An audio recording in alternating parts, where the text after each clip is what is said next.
Bloomberg news outlet ਵੱਲੋਂ ਅੱਜ ਪ੍ਰਕਾਸ਼ਿਤ ਕੀਤੀ ਗਈ ਇੱਕ ਖਬਰ। ਇਸ ਆਰਟੀਕਲ ਨੂੰ ਮੈਥਿਊ ਕੈਂਪਬੈਲ ਵੱਲੋਂ ਲਿਖਿਆ ਗਿਆ ਹੈ। ਇਸ ਦਾ ਸ਼ੀਰਸ਼ਕ ਹੈ ਦ ਬਿਗ ਟੇਕ, ਫਿਨਿਸ਼ ਹਿਮ ਬ੍ਰਦਰ। ਇਸ ਨੇ ਇੱਕ ਵਾਰ ਫਿਰ ਤੋਂ ਇੰਡੋ ਕੈਨੇਡੀਅਨ ਭਾਈਚਾਰੇ ਦਾ ਧਿਆਨ ਆਪਣੇ ਵੱਲ ਖਿੱਚਿਆ। ਕੈਂਪਬੈਲ ਵੱਲੋਂ ਲਿਖਿਆ ਗਿਆ ਇਹ ਆਰਟੀਕਲ ਕਹਿੰਦਾ ਹੈ ਕਿ ਕਿਵੇਂ ਦੋ ਕਥਿਤ ਕਤਲ ਦੀਆਂ ਸਾਜ਼ਿਸ਼ਾਂ ਨੇ ਭਾਰਤ, ਅਮਰੀਕਾ ਅਤੇ ਕੈਨੇਡਾ ਨੂੰ ਇੱਕ ਕੂਟਨੀਤਿਕ ਸੰਕਟ ਵਿੱਚ ਲਿਆ ਖੜਾ ਕੀਤਾ ਹੈ। ਇਸ ਦੀ ਅੰਦਰੂਨੀ ਤੇ ਜਾਂ ਫਿਰ ਪੂਰੀ ਕਹਾਣੀ ਅੰਗਰੇਜ਼ੀ 'ਚ ਕਹੀਏ ਤਾਂ the inside story of how two alleged murder plot brought India, the US and Canada to a diplomatic crisis। Article ਦੀ ਸ਼ੁਰੂਆਤ ਹੁੰਦੀ ਹੈ ਸਿੱਖਸ ਫॉर ਜਸਟਿਸ ਦੇ ਕਰਤਾ ਧਰਤਾ ਗੁਰਪਤਵੰਤ ਸਿੰਘ ਪੰਨੂ ਦੀ ਰੋਜ਼ਮਰਰਾ ਦੀ ਜ਼ਿੰਦਗੀ ਤੋਂ ਕਿ ਕਿਵੇਂ ਉਹਨਾਂ ਨੂੰ ਔਰ ਉਹਨਾਂ ਦੀਆਂ ਗਤੀਵਿਧੀਆਂ ਨੂੰ ਕਿਸੇ ਅਣਪਛਾਤੇ ਲੋਕਾਂ ਵੱਲੋਂ ਟਰੈਕ ਕੀਤਾ ਜਾ ਰਿਹਾ ਸੀ। ਇੱਥੇ ਹੀ ਨਿਖਿਲ ਗੁਪਤਾ ਦਾ ਜ਼ਿਕਰ ਵੀ ਆਉਂਦਾ ਜਿਸ ਨੂੰ ਕਾਨੂੰਨੀ ਦਸਤਾਵੇਜ਼ਾਂ ਨੂੰ ਆਧਾਰ ਬਣਾ ਕੇ ਇਸ ਆਰਟੀਕਲ ਮੁਤਾਬਿਕ ਦਿੱਲੀ ਤੋਂ ਡਰੱਗਸ ਟ੍ਰੇਡ ਦੇ ਨਾਲ ਜੁੜਿਆ ਦੱਸਿਆ ਗਿਆ ਹੈ। ਇੱਥੇ ਵੀ ਦਾਅਵਾ ਕੀਤਾ ਗਿਆ ਹੈ ਕਿ ਗੁਪਤਾ ਭਾਰਤ ਦੀ ਮੁੱਖ ਇੰਟੈਲੀਜੈਂਸ ਏਜੰਸੀ ਰॉ ਦੇ ਇੱਕ ਅਧਿਕਾਰੀ ਦੇ ਸੰਪਰਕ ਵਿੱਚ ਹੁੰਦਾ ਹੈ ਜੋ ਉਸ ਨੂੰ ਵਿਦੇਸ਼ ਵਿੱਚ ਇੱਕ ਕੰਮ ਕਰਨ ਲਈ ਕਹਿੰਦਾ ਹੈ ਤੇ ਉਸ ਦੇ ਬਦਲੇ ਉਸ ਨੂੰ ਇੱਕ ਖਾਸ ਕਿਸਮ ਦੀ ਪ੍ਰੋਟੈਕਸ਼ਨ ਦੇਣ ਦੀ ਗੱਲ ਵੀ ਕੀਤੀ ਜਾਂਦੀ ਹੈ।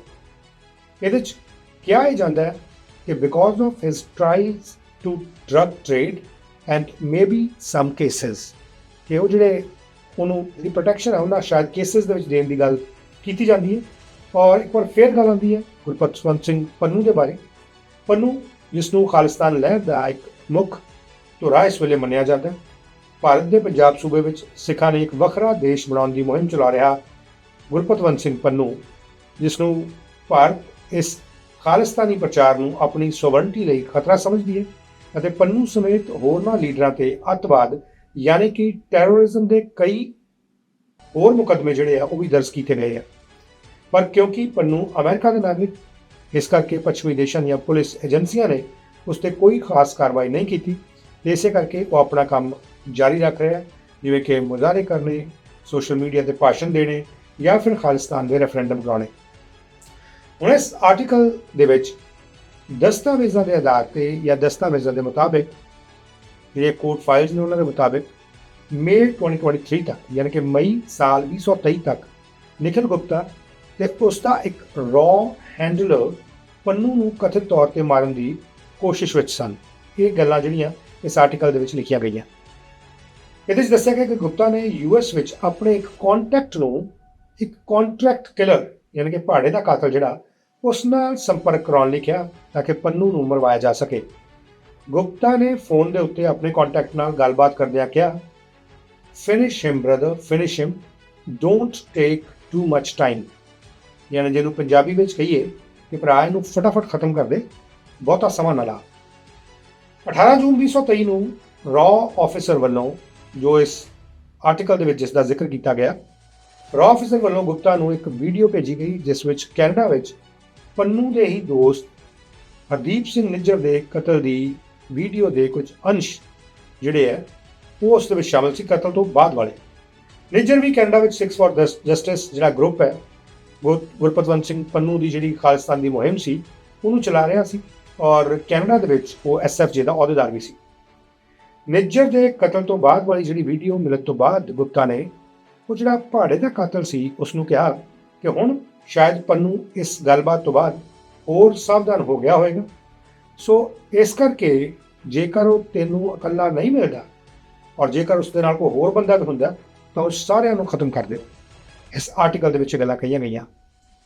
ਹੁਣ ਇਸ ਸੰਦੇਸ਼ ਤੋਂ ਕੁਝ ਹਫ਼ਤਿਆਂ ਦੇ ਅੰਦਰ ਹੀ ਗੁਪਤਾ ਤੇ ਉਸਦੇ ਹੈਂਡਲਰ ਦੀ ਪੰਨੂ ਨੂੰ ਜਾਨੋਂ ਮਾਰਨ ਦੀ ਕਥਿਤ ਸਾਜ਼ਿਸ਼ ਬਾਰੇ ਜਾਣਕਾਰੀ ਅਮਰੀਕੀ ਸਰਕਾਰ ਦੇ ਉੱਚ ਅਧਿਕਾਰੀਆਂ ਤੱਕ ਪਹੁੰਚ ਗਈ।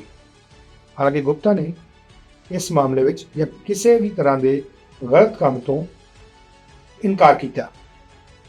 ਹੁਣ ਇਸੇ ਆਰਟੀਕਲ ਦੇ ਵਿੱਚ ਗੱਲ ਕਹੀ ਗਈ ਹੈ ਕਿ ਇਸ ਮਾਮਲੇ ਤੋਂ ਜਾਣੂ ਲੋਕਾਂ ਦੇ ਅਨੁਸਾਰ ਆਧਾਰ ਇਸ ਗੱਲ ਨੂੰ ਬਣਾਇਆ ਗਿਆ ਕਿ ਜਿਹੜੇ ਲੋਕ ਇਸ ਮਾਮਲੇ ਤੋਂ ਜਾਣੂ ਨੇ ਉਹਨਾਂ ਦੇ ਅਨੁਸਾਰ ਅਮਰੀਕਾ ਦੀ ਖੂਫੀਆ ਏਜੰਸੀ ਨੇ ਇਹ ਅਸੈਸਮੈਂਟ ਕੀਤੀ ਕਿ ਇਸ ਕਾਰਵਾਈ ਨੂੰ ਸੰਭਾਵਿਤ ਤੌਰ ਤੇ ਨਵੀਂ ਦਿੱਲੀ ਦੇ ਸੀਨੀਅਰ ਅਧਿਕਾਰੀਆਂ ਦੁਆਰਾ ਮਨਜ਼ੂਰੀ ਦਿੱਤੀ ਗਈ ਹੋਵੇਗੀ, ਜਿਸ ਵਿੱਚ ਸੰਭਾਵੀ ਤੌਰ ਤੇ ਮਤਲਬ ਪੋਟੈਂਸ਼ੀਅਲੀ ਪ੍ਰੋਬੇਬਿਲਿਟੀਜ਼ ਨੇ, ਪੋਸਿਬਿਲਿਟੀਜ਼ ਹੋ ਸਕਦੀਆਂ ਸੰਭਾਵੀ ਤੌਰ ਤੇ ਭਾਰਤ ਦੇ ਪ੍ਰਧਾਨ ਮੰਤਰੀ ਦੇ ਅੰਦਰੂਨੀ ਘੇਰੇ ਦੇ ਮੈਂਬਰ ਵੀ ਸ਼ਾਮਲ ਹੋ ਸਕਦੇ ਨੇ। ਇੱਥੇ ਹੁਣ ਧਿਆਨ ਰੱਖਣ ਵਾਲੀ ਗੱਲ ਇਹ ਹੈ, ਜਿਸ ਦਾ ਬਾਰ-ਬਾਰ ਇਹਦੇ ਵਿੱਚ ਇਸ ਆਰਟੀਕਲ ਦੇ ਵਿੱਚ ਜ਼ਿਕਰ ਆਉਂਦਾ, ਔਰ ਮੈਂ ਨਾਲ ਦੇ ਨਾਲ ਇਹਦੇ ਬਾਰੇ ਗੱਲ ਵੀ ਕਰਾਂਗਾ ਕਿ ਇਹ ਸਭ ਕੁਝ ਜੋ ਕੁਝ ਕਿਹਾ ਜਾ ਰਿਹਾ ਇਹ ਮਾਮਲੇ ਤੋਂ ਜਾਣੂ ਲੋਕਾਂ ਤੋਂ ਮਿਲੀ ਜਾਣਕਾਰੀ ਦੇ ਆਧਾਰ ਤੇ ਹੀ ਇਸ ਵਿੱਚ ਲਿਖਿਆ ਗਿਆ। ਇਧਰ ਅਮਰੀਕਾ ਦੀ ਗੱਲ ਕਰ ਰਹੇ ਸੀ, ਹੁਣ ਕੈਨੇਡਾ ਦੀ ਸਰਕਾਰ ਵੀ ਇਸੇ ਆਰਟੀਕਲ ਦੇ ਵਿੱਚ ਲਿਖਿਆ ਗਿਆ ਕਿ ਕੈਨੇਡਾ ਦੀ ਸਰਕਾਰ ਵੀ ਇੱਦਾਂ ਦੀਆਂ ਹੀ ਚੁਣੌਤੀਆਂ ਦਾ ਇਸ ਸਮੇਂ ਦੌਰਾਨ ਸਾਹਮਣਾ ਕਰ ਰਹੀ ਸੀ। ਨਿੱਜਰ ਦੇ ਕਤਲ ਲਈ ਜਵਾਬਦੇਹੀ ਦੀ ਮੰਗ ਕਿਵੇਂ ਕੀਤੀ ਜਾਏ, ਇਸ ਬਾਰੇ ਸੁਰੱਖਿਆ ਦੇ ਅਧਿਕਾਰੀ ਜਿਹੜੇ ਨੇ, ਸੁਰੱਖਿਆ ਏਜੰਸੀਜ਼ ਦੇ ਅਧਿਕਾਰੀ, ਉਹਨਾਂ ਨੇ ਵੱਖਰੇ ਤੌਰ ਤੇ ਇੱਕ ਸਿੱਟਾ ਕੱਢਿਆ ਸੀ ਕਿ ਇਹ ਭਾਰਤੀ ਰਾਜ ਦੇ ਜਿਹੜੇ ਅਲੈਜਡ ਤੱਤ ਨੇ ਜਾਂ ਉਹਨਾਂ ਦੇ ਸੋਰਸਸ ਨੇ, ਉਹਨਾਂ ਦੇ ਵੱਲੋਂ ਇਹ ਕੰਮ ਕਰਵਾਇਆ ਗਿਆ ਅਤੇ ਉਹ ਕੈਨੇਡੀਅਨ ਜਿਹੜੇ ਲੋਕ ਨੇ ਉਹਨਾਂ ਵਿਰੁੱਧ ਹਿੰਸਾ ਨੂੰ ਕਿਵੇਂ ਰੋਕਿਆ ਜਾਏ, ਜਿਨ੍ਹਾਂ ਨੂੰ ਭਾਰਤ ਖਤਰੇ ਦੇ ਵਜੋਂ ਦੇਖਦਾ ਹੈ। ਔਰ ਇਸੇ ਗੱਲ ਨੂੰ ਲੈ ਕੇ ਆਉਣ ਵਾਲੇ ਮਹੀਨਿਆਂ ਦੌਰਾਨ ਵਾਸ਼ਿੰਗਟਨ, ਨਿਊਯਾਰਕ, ਲੰਡਨ ਤੇ ਆਟਵਾ ਦੇ ਵਿੱਚ ਜਿਹੜੇ ਇਨਵੈਸਟੀਗੇਟਰ ਸੀ, ਇਹਨਾਂ ਨੇ ਇੱਕ ਜਿਹੜੀ ਇਹ ਸੋ ਕਾਲਡ ਭਾਰਤੀ ਖੂਫੀਆ ਕਾਰਵਾਈ ਸੀ, ਇਹਨੂੰ ਉਜਾਗਰ ਕਰਨ ਲਈ ਇੱਕ ਕੰਮ ਕੀਤਾ, ਜੋ ਕਿ ਉਹਨਾਂ ਦੇ ਵਿਸ਼ਵਾਸ ਦੇ ਮੁਤਾਬਿਕ ਨਾਰਥ ਅਮਰੀਕਾ ਵਿੱਚ ਜਿਹੜੀ ਇਹ ਪੂਰੀ ਦੀ ਪੂਰੀ ਕਾਰਵਾਈ ਚੱਲ ਰਹੀ ਸੀ ਅਤੇ ਇਹ ਯਕੀਨੀ ਬਣਾਉਣ ਲਈ ਕੰਮ ਕੀਤਾ ਕਿ ਇਸ ਦੀ ਕਿਸੇ ਵੀ ਤਰ੍ਹਾਂ ਦੀ ਹੋਰ ਕਾਰਵਾਈ ਜਿਹੜੀ ਹੈ ਜਾਂ ਕੋਸ਼ਿਸ਼ ਜਿਹੜੀ ਹੈ ਉਹਨੂੰ ਦੁਬਾਰਾ ਕਦੇ ਨਾ ਕੀਤਾ ਜਾਏ। ਇਹ ਕੰਮ ਕਿਸੇ ਵੀ ਵਿਦੇਸ਼ੀ ਰਾਸ਼ਟਰ ਲਈ ਬਹੁਤ ਨਾਜ਼ੁਕ ਸਨ, ਪਰ ਭਾਰਤ ਦੇ ਨਾਲ ਇਹ ਕੰਮ ਬਹੁਤ ਗੁੰਝਲਦਾਰ ਬਣ ਗਏ ਸੀ ਕਿਉਂਕਿ ਭਾਰਤ ਇੱਕ ਬਹੁਤ ਤੇਜ਼ੀ ਨਾਲ ਵੱਧ ਰਹੀ ਇਕਨੋਮਿਕ ਤਾਕਤ ਹੈ, ਆਰਥਿਕ ਮਹਾਂਸ਼ਕਤੀ ਹੈ, ਜਿਸ ਕਰਕੇ ਜਿਹੜੀਆਂ ਪੱਛਮੀ ਸਰਕਾਰਾਂ ਹੈ, ਖਾਸ ਤੌਰ ਤੇ ਵੈਸਟਰਨ ਕੰਟਰੀਜ਼, ਇਹ ਚੀਨ ਦਾ ਮੁਕਾਬਲਾ ਕਰਨ ਲਈ ਇੱਕ ਕਾਊਂਟਰ ਬੈਲੈਂਸ ਜਿਹੜਾ ਉਹ ਬਣਾ ਰਹੀਆਂ ਸੀ। ਭਾਰਤ ਦੇ ਉੱਤੇ ਇਸ ਗੱਲ ਨੂੰ ਲੈ ਕੇ ਨਿਰਭਰ ਹੋ ਰਹੀਆਂ ਸੀ ਕਿ ਚੀਨ ਦਾ ਮੁਕਾਬਲਾ ਇਸ ਤਰੀਕੇ ਨਾਲ ਕੀਤਾ ਜਾਏਗਾ। ਹੁਣ ਜਿਹੜਾ ਇਹ ਆਰਟੀਕਲ ਹੈ, ਇਸ ਦੇ ਵਿੱਚ ਇਹ ਲਿਖਿਆ ਗਿਆ ਹੈ ਕਿ this account of the targeting of Pannu and Nijjar and the geopolitical crisis that followed is based on legal filings and government documents, as well as interviews with people with knowledge of the situation, almost all of whom asked not to be identified due to the sensitivity of the topic. ਹੁਣ ਜਿਹੜੀ ਮੈਂ ਤੁਹਾਨੂੰ ਇਹ ਗੱਲ ਦੱਸੀ ਹੈ, ਇਹਦਾ ਮੈਂ ਪੰਜਾਬੀ ਦੇ ਵਿੱਚ ਤਰਜਮਾ ਕਰਾਂ ਤੇ ਇਹ ਕਹਿੰਦੇ ਆ ਕਿ ਪੰਨੂ ਤੇ ਨਿੱਜਰ ਨੂੰ ਨਿਸ਼ਾਨਾ ਬਣਾਉਣ ਦੇ ਮਾਮਲਿਆਂ 'ਚ ਅਤੇ ਇਸ ਤੋਂ ਬਾਅਦ ਪੈਦਾ ਹੋਏ ਜਿਹੜੇ ਜੀਓਪੋਲੀਟੀਕਲ ਕ੍ਰਾਈਸਿਸ, ਜਿਹਨੂੰ ਪੰਜਾਬੀ 'ਚ ਆਪਾਂ ਭੂ ਰਾਜਨੀਤਿਕ ਸੰਕਟ ਕਹਿੰਦੇ ਨੇ, ਇਹਦਾ ਵੇਰਵਾ ਜਿਹੜੇ ਕਾਨੂੰਨੀ ਦਸਤਾਵੇਜ਼ ਨੇ ਤੇ ਸਰਕਾਰੀ ਦਸਤਾਵੇਜ਼ ਜਾਂ ਸਰਕਾਰੀ ਕਾਗਜ਼ਾਂ ਦੇ ਨਾਲ ਨਾਲ ਇਸ ਪੂਰੀ ਸਿਚੁਏਸ਼ਨ ਦੇ ਜਾਣਕਾਰ, ਇਸ ਸਥਿਤੀ ਦੀ ਜਾਣਕਾਰੀ ਰੱਖਣ ਵਾਲੇ ਲੋਕਾਂ ਦੀਆਂ ਇੰਟਰਵਿਊਜ਼ ਦੇ ਉੱਤੇ ਆਧਾਰਿਤ ਹੈ, ਜਿਨ੍ਹਾਂ ਵਿੱਚੋਂ ਲਗਭਗ ਸਾਰਿਆਂ ਨੇ ਇਸ ਵਿਸ਼ੇ ਦੀ ਸੈਂਸਿਟਿਵਿਟੀ ਨੂੰ ਦੇਖਦਿਆਂ, ਸੰਵੇਦਨਸ਼ੀਲਤਾ ਨੂੰ ਦੇਖਦਿਆਂ ਆਪਣੀ ਪਛਾਣ ਨਾ ਦੱਸਣ ਦੀ ਬੇਨਤੀ ਕੀਤੀ। ਮਤਲਬ ਇਹਦੇ 'ਚ ਕਿਸੇ ਵੀ ਕਿਸਮ ਦੇ ਸੋਰਸ ਦਾ ਆਥੈਂਟੀਕੇਟ ਜੇ ਅਸੀਂ ਦੇਖੀਏ ਕਿ ਜ਼ਿਕਰ ਸਾਹਮਣੇ ਨਹੀਂ ਆਉਂਦਾ, ਸੋ ਸੋਰਸਿਸ ਦੇ ਲਿਹਾਜ਼ ਤੇ ਚਾਹੇ ਉਹ ਕੋਰਟ ਦੀ ਫਾਈਲਿੰਗ ਜੋ ਕਿ ਇੱਕ ਆਥੈਂਟੀਕੇਟ ਗੱਲ ਜਿਹੜੀ ਮੰਨੀ ਜਾ ਸਕਦੀ ਹੈ, ਲੇਕਿਨ ਜਿਹੜੇ ਲੋਕਾਂ ਨਾਲ ਗੱਲ ਹੋਈ ਹੈ ਉਹ ਕਿੰਨੀ ਕੁ ਆਥੈਂਟੀਕੇਟ ਹੈ, ਉਸ ਦਾ ਇਹਦੇ 'ਚ ਕੇਵਲ ਇਹ ਕਹਿ ਕੇ ਜ਼ਿਕਰ ਕੀਤਾ ਗਿਆ ਕਿ ਜਿੰਨਿਆਂ ਦੇ ਨਾਲ ਗੱਲ ਹੋਈ ਹੈ, ਇਹਨਾਂ ਮਾਮਲਿਆਂ ਦੀ ਜਾਣਕਾਰੀ ਰੱਖਣ ਵਾਲੇ, ਉਹਨਾਂ ਮਾਮਲਿਆਂ ਤੋਂ ਜਾਣੂ ਲੋਕ ਜਿਹੜੇ ਆ, ਉਹਨਾਂ ਦੀਆਂ ਇੰਟਰਵਿਊਜ਼ ਤੇ ਆਧਾਰਿਤ ਹੈ, ਜਿਨ੍ਹਾਂ ਵਿੱਚੋਂ ਲਗਭਗ ਸਾਰਿਆਂ ਨੇ ਵਿਸ਼ੇ ਦੀ ਸੈਂਸਿਟਿਵਿਟੀ ਨੂੰ ਦੇਖਦਿਆਂ ਆਪਣੀ ਪਛਾਣ ਜਨਤਕ ਨਾ ਕਰਨ ਦੀ ਬੇਨਤੀ ਕੀਤੀ ਹੈ। ਇਸ ਆਰਟੀਕਲ ਵਿੱਚ ਅੱਗੇ ਲਿਖਿਆ ਗਿਆ ਹੈ ਕਿ ਗੁਪਤਾ ਨੂੰ ਰਿਪਰੈਜ਼ੈਂਟ ਕਰਨ ਵਾਲੇ ਅਟਾਰਨੀਜ਼ ਜਿਹੜੇ ਨੇ, ਉਹਨਾਂ ਨੇ ਇਸ ਮਾਮਲੇ ਤੇ ਕੋਈ ਕਮੈਂਟ ਨਹੀਂ ਕੀਤਾ। India the ministry of external affairs ਨੇ ਵੀ ਇਸ ਮਾਮਲੇ ਤੇ ਕੋਈ ਕਮੈਂਟ ਨਹੀਂ ਕੀਤਾ, ਪਰ ਇਸ ਤੋਂ ਪਹਿਲਾਂ ਭਾਰਤ ਸਰਕਾਰ ਵੱਲੋਂ ਇਹਨਾਂ ਦੋਸ਼ਾਂ ਨੂੰ ਐਬਸਰਡ ਯਾਨੀ ਕਿ ਬੇਤੁਕੇ ਕਰਾਰ ਦਿੱਤਾ ਗਿਆ, ਕਿਉਂਕਿ ਕੈਨੇਡਾ ਦੇ ਉਸ ਸਮੇਂ ਦੇ ਪ੍ਰਧਾਨ ਮੰਤਰੀ ਜਸਟਿਨ ਟਰੂਡੋ ਵੱਲੋਂ ਹਾਊਸ ਆਫ ਕਾਮਨਸ ਵਿੱਚ ਖੜੇ ਹੋ ਕੇ ਇਸ ਮਾਮਲੇ ਵਿੱਚ ਕ੍ਰੈਡੀਬਲ ਐਲੀਗੇਸ਼ਨਸ ਹੋਣ ਦਾ ਦਾਅਵਾ ਕੀਤਾ ਗਿਆ ਸੀ। ਅੱਜ ਤੱਕ ਕੈਨੇਡਾ ਦੀ ਸਰਕਾਰ ਵੱਲੋਂ ਐਵੀਡੈਂਸ ਦੇ ਤੌਰ ਤੇ ਕੋਈ ਵੀ ਗੱਲ ਜਿਹੜੀ ਸਾਹਮਣੇ ਨਹੀਂ ਲਿਆਂਦੀ ਗਈ, ਉਦੋਂ ਵੀ ਕ੍ਰੈਡੀਬਲ ਐਲੀਗੇਸ਼ਨਸ, ਪੁਖਤਾ ਆਰੋਪ ਜਿਹੜੇ ਹੈ ਉਹ ਹੋਣ ਦੀ ਗੱਲ ਕੀਤੀ ਗਈ ਸੀ। ਹੁਣ ਇਸ ਆਰਟੀਕਲ ਦੇ ਵਿੱਚ ਇੱਥੇ ਹੀ ਇਹਨਾਂ ਹੋਰਨਾਂ ਮੁਲਕਾਂ ਵੱਲੋਂ ਵੀ ਫੋਰਨ ਅਸੈਸੀਨੇਸ਼ਨਸ ਨੂੰ ਇੱਕ ਟੂਲ ਵਜੋਂ ਵਰਤੇ ਜਾਣ ਦੇ ਹਵਾਲੇ ਦਿੱਤੇ ਗਏ।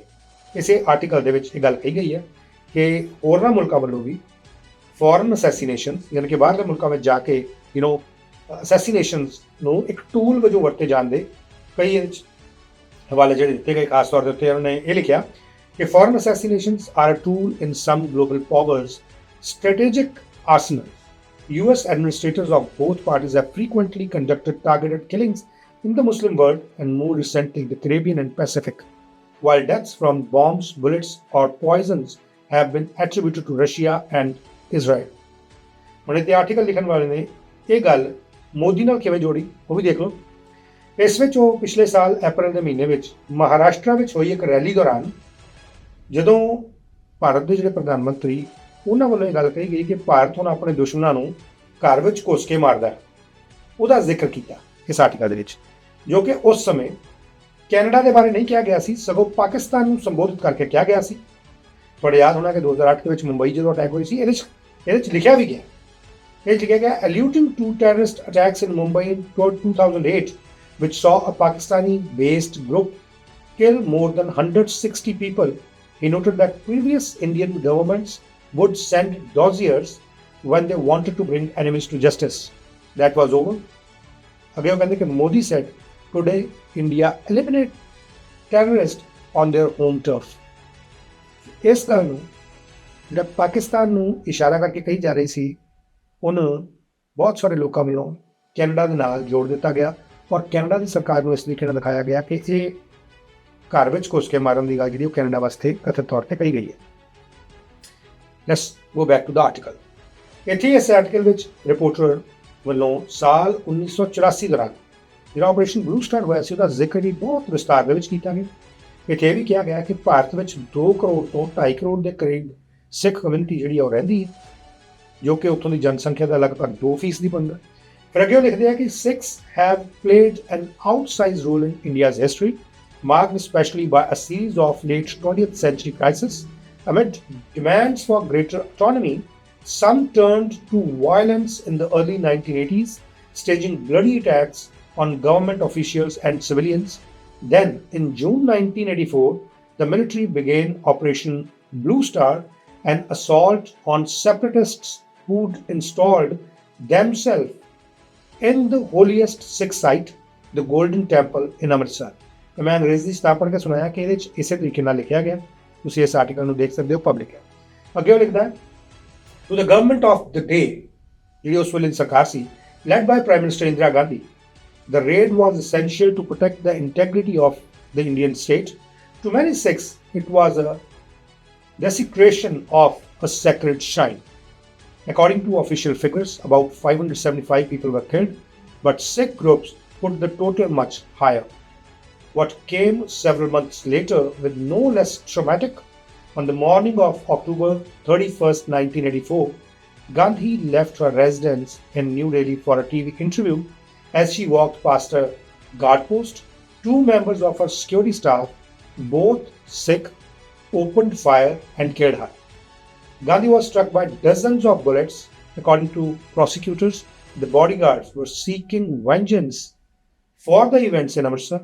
Riots erupted across India, escalating to scenes of brutal violence. Some Sikhs were burnt alive. Others were pulled from buses and motorbikes and savagely beaten by mobs. Officials in Gandhi's Congress party were accused of encouraging the attacks, for example, by distributing voter lists that helped assailants identify Sikhs' addresses. Thousands died. In the years that followed, many Sikhs decided to join a growing diaspora, particularly in US, the UK and Canada, which today has a Sikh population of about 800,000, by far the largest outside India. ਉਹਨਾਂ ਦਾ English ਦਾ ਤਰਜਮਾ ਤੁਸੀਂ ਸਿੱਧੇ ਤੌਰ ਤੇ ਦੇਖ ਸਕਦੇ ਹੋ ਕਿ ਉਹਦੇ 'ਚ ਖਾਸ ਤੌਰ ਦੇ ਉੱਤੇ 1984 ਦਾ ਜਿਹੜਾ ਆਪਰੇਸ਼ਨ ਬਲੂ ਸਟਾਰ ਹੋਇਆ ਉਹਦਾ ਜ਼ਿਕਰ ਹੋਇਆ ਕਿ ਕਿਸ ਤਰੀਕੇ ਨਾਲ ਸਿੱਖ ਭਾਵਨਾਵਾਂ ਉੱਥੇ ਭੜਕੀਆਂ ਔਰ ਇੰਦਰਾ ਗਾਂਧੀ ਨੇ ਸੋਵਰਨਟੀ ਦਾ ਖਤਰਾ ਸਮਝਿਆ, ਜਿਹੜੇ ਉਸ ਵੇਲੇ ਦੇ ਪ੍ਰਧਾਨ ਮੰਤਰੀ ਸੀ। ਜਿਸ ਤੋਂ ਬਾਅਦ ਇਸ ਦੇ ਵਿੱਚ ਹੀ ਜ਼ਿਕਰ ਹੈ ਕਿ ਉਹਨਾਂ ਦੇ ਬਾਡੀਗਾਰਡ ਜਿਹੜੇ 2 ਸਿੱਖ ਸੀ ਉਹਨਾਂ ਵੱਲੋਂ ਇੰਦਰਾ ਗਾਂਧੀ ਨੂੰ ਮਾਰਿਆ ਗਿਆ, ਦਰਜਨਾਂ ਦੇ ਕਰੀਬ ਜਿਹੜੀਆਂ ਗੋਲੀਆਂ ਨਾਲ ਸਰੀਰ ਛਾਣੀ ਕਰ ਦਿੱਤਾ ਗਿਆ। ਜਿਸ ਤੋਂ ਬਾਅਦ ਇਹਦੇ ਵਿੱਚ ਇਹ ਲਿਖਿਆ ਗਿਆ ਕਿ ਰਾਈਟਸ ਹੋਏ, ਦੰਗੇ ਹੋਏ, ਇਹ ਇਸ ਦੇ ਵਿੱਚ ਹੀ ਸ਼ਬਦ ਜਿਹੜੇ ਆ ਇਹ ਲਿਖੇ ਗਏ। ਫਿਰ ਉਸ ਤੋਂ ਬਾਅਦ ਬਹੁਤ ਸਾਰੇ ਸਿੱਖ ਜਿਹੜੇ ਆ ਉਹ UK, ਕੈਨੇਡਾ ਔਰ US ਦੇ ਵਿੱਚ ਆਏ। 8 ਲੱਖ ਦੀ ਪੋਪੂਲੇਸ਼ਨ, ਬਾਈ ਫਾਰ ਲਾਰਜ, ਕਹਿੰਦੇ ਕਿ ਲਾਰਜੈਸਟ ਜਿਹੜੀ ਆਊਟਸਾਈਡ ਇੰਡੀਆ ਹੈਗੀ ਹੈ। ਹੁਣ ਇੱਥੇ ਇਹ ਰਿਪੋਰਟਰ ਇਹ ਵੀ ਲਿਖਦਾ ਹੈ ਕਿ some immigrants pursued violence against the Indian state, ਕਿ ਕੁਝ ਜਿਹੜੇ ਬਾਹਰ ਆਏ ਹੋਏ ਲੋਕ ਸੀ ਇਹਨਾਂ ਦੇ ਵਿੱਚੋਂ ਹੀ ਉਹਨਾਂ ਨੇ ਇੰਡੀਅਨ ਸਟੇਟ ਦੇ ਖਿਲਾਫ ਵਾਇਲੈਂਸ ਦਾ ਰੁਖ ਅਖਤਿਆਰ ਕੀਤਾ, ਹਿੰਸਾ ਦਾ ਰੁਖ ਅਖਤਿਆਰ ਕੀਤਾ। ਕਿ ਕਹਿੰਦੇ ਇਨਕਲੂਡਿੰਗ ਦ ਮੈਨ ਰਿਸਪੋਂਸਿਬਲ। ਇਹਦੇ ਵਿੱਚ ਹੁਣ ਲਿਖਿਆ ਹੈ, ਧਿਆਨ ਨਾਲ ਇਹ ਸੁਣਨ ਵਾਲੀ ਗੱਲ ਹੈ ਇਸੇ ਆਰਟੀਕਲ 'ਚ, ਜਿਹਨੂੰ ਬਹੁਤ ਵਧਾ ਚੜਾ ਕੇ ਬਹੁਤ ਸਾਰੇ ਜਿਹੜੇ ਐਂਟੀ ਇੰਡੀਅਨ ਗਰੁੱਪਸ ਨੇ ਜਾਂ ਇੰਡੀਵਿਜੂਅਲਸ ਨੇ ਉਹਨਾਂ ਵੱਲੋਂ ਸ਼ੇਅਰ ਕੀਤਾ ਜਾ ਰਿਹਾ। ਇਸੇ ਆਰਟੀਕਲ ਦੇ ਵਿੱਚ ਇਸ ਆਰਟੀਕਲ ਦੇ ਕੁਝ ਸਿਲੈਕਟਿਵ ਚੀਜ਼ਾਂ ਨੂੰ ਮੰਨਦੇ ਆ ਤਾਂ ਇਹਨਾਂ ਚੀਜ਼ਾਂ ਵੱਲ ਵੀ ਉਹਨਾਂ ਦਾ ਧਿਆਨ ਜਿਹੜਾ ਉਹ ਸ਼ਾਇਦ ਆਊਗਾ। ਰਿਪੋਰਟਰ ਕੀ ਲਿਖਦਾ ਕਿ ਸਮ immigrants pursued violence against the Indian state, including the men responsible for the bombing of Air India Flight 182, a Boeing 747 that exploded over the Atlantic in 1985, killing 329 passengers and crew. One of the deadliest terrorist attacks in history, the event carries a significance in India's collective memory that often compared to the effect September 11 had on the US. यानी कि ਜਿਹੜਾ 9/11 ਹੈ ਜਿਹੜਾ US ਦਾ ਸਭ ਤੋਂ ਵੱਡਾ attack ਸੀ, ਉੱਦਾਂ ਦੀ ਹੀ ਇੱਕ ਮੈਮਰੀ ਜਿਹੜੀ ਹੈ ਉਹ ਭਾਰਤ ਦੇ ਮਨ ਦੇ ਉੱਤੇ ਫਸੀ ਹੈ ਇਸ ਅਟੈਕ ਨੂੰ ਲੈ ਕੇ, ਜਿਹਨੂੰ ਕਨਿਸ਼ਕਾ ਬੰਬਿੰਗ ਵੀ ਕਿਹਾ ਜਾਂਦਾ।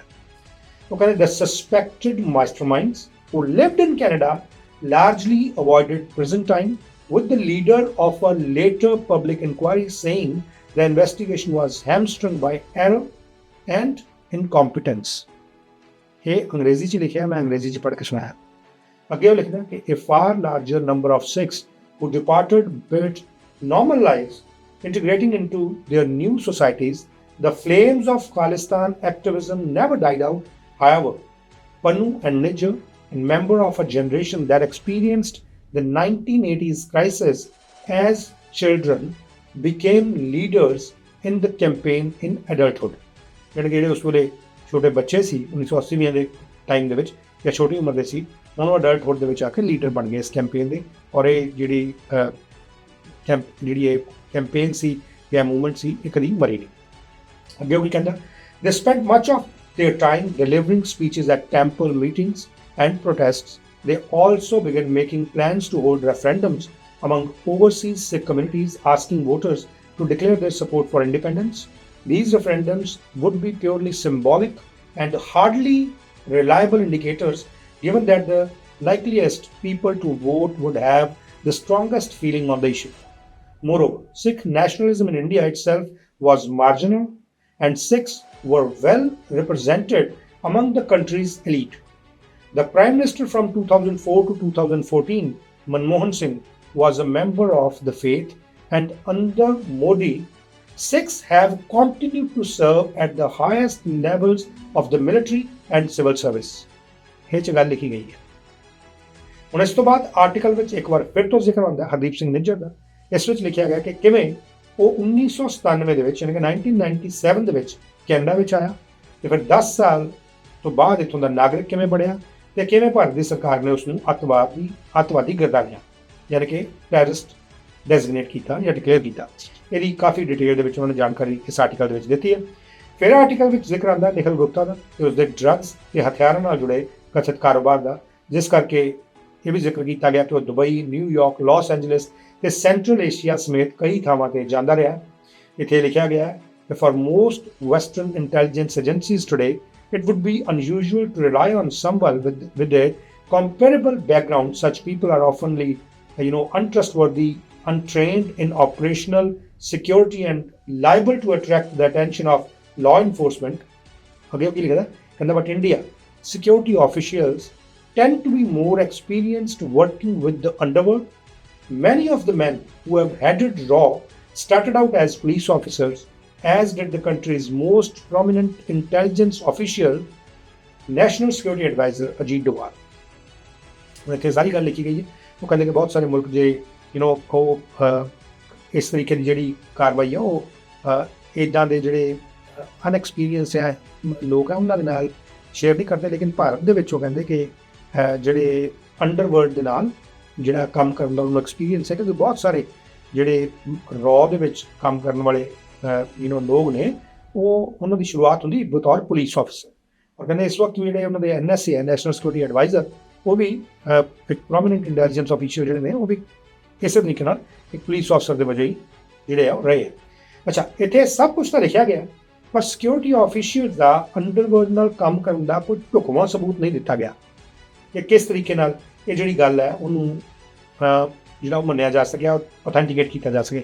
ਇਹ ਜ਼ਰੂਰ ਲਿਖਿਆ ਗਿਆ ਕਿ ਧੋਖਾਧੜੀ ਦੇ ਮਾਮਲੇ ਵਿੱਚ ਗੁਪਤਾ ਅਮਾਨਤ ਨਾਂ ਦੇ ਇੱਕ ਸ਼ਖਸ ਦੇ ਸੰਪਰਕ ਵਿੱਚ ਆਇਆ ਸੀ, ਜਿਸ ਦਾ ਇਸ ਆਰਟੀਕਲ ਦੇ ਵਿੱਚ ਸੁਰੱਖਿਆ ਏਜੰਸੀਆਂ ਨਾਲ ਕੰਮ ਕਰਨ ਦਾ ਦਾਅਵਾ ਕੀਤਾ ਗਿਆ। ਅਮਾਨਤ ਕੌਣ ਹੈ, ਆਪਾਂ ਅੱਗੇ ਚੱਲ ਕੇ ਉਹਦੇ ਬਾਰੇ ਗੱਲ ਕਰਾਂਗੇ। ਇਸ ਦੇ ਵਿੱਚ ਜ਼ਿਕਰ ਕੀਤਾ ਗਿਆ ਕਿ ਅਮਾਨਤ ਨਾਂ ਦਾ ਵਿਅਕਤੀ ਕੌਣ ਹੈ, ਲੇਕਿਨ ਇਹਦੇ ਵਿੱਚ ਕੀ ਲਿਖਿਆ ਗਿਆ ਅੰਗਰੇਜ਼ੀ ਦੇ ਵਿੱਚ, ਕਹਿੰਦੇ for years Nijjar, who was married and had 2 sons, had been receiving phone calls from unknown numbers, the voices on the other end claiming that he and his family would be killed unless he stopped his campaign. Then in July 2022, police arrived unannounced at his home. According to a person who was present, they explained that they had reason to believe Nijjar's life was in danger. His English was shaky, so his son translated the warning into Punjabi. As the officer continued, they noticed Nijjar was chuckling. "I don't think he's getting it," one of them said. In fact, Nijjar understood what he was being told and his attitude was fatalistic.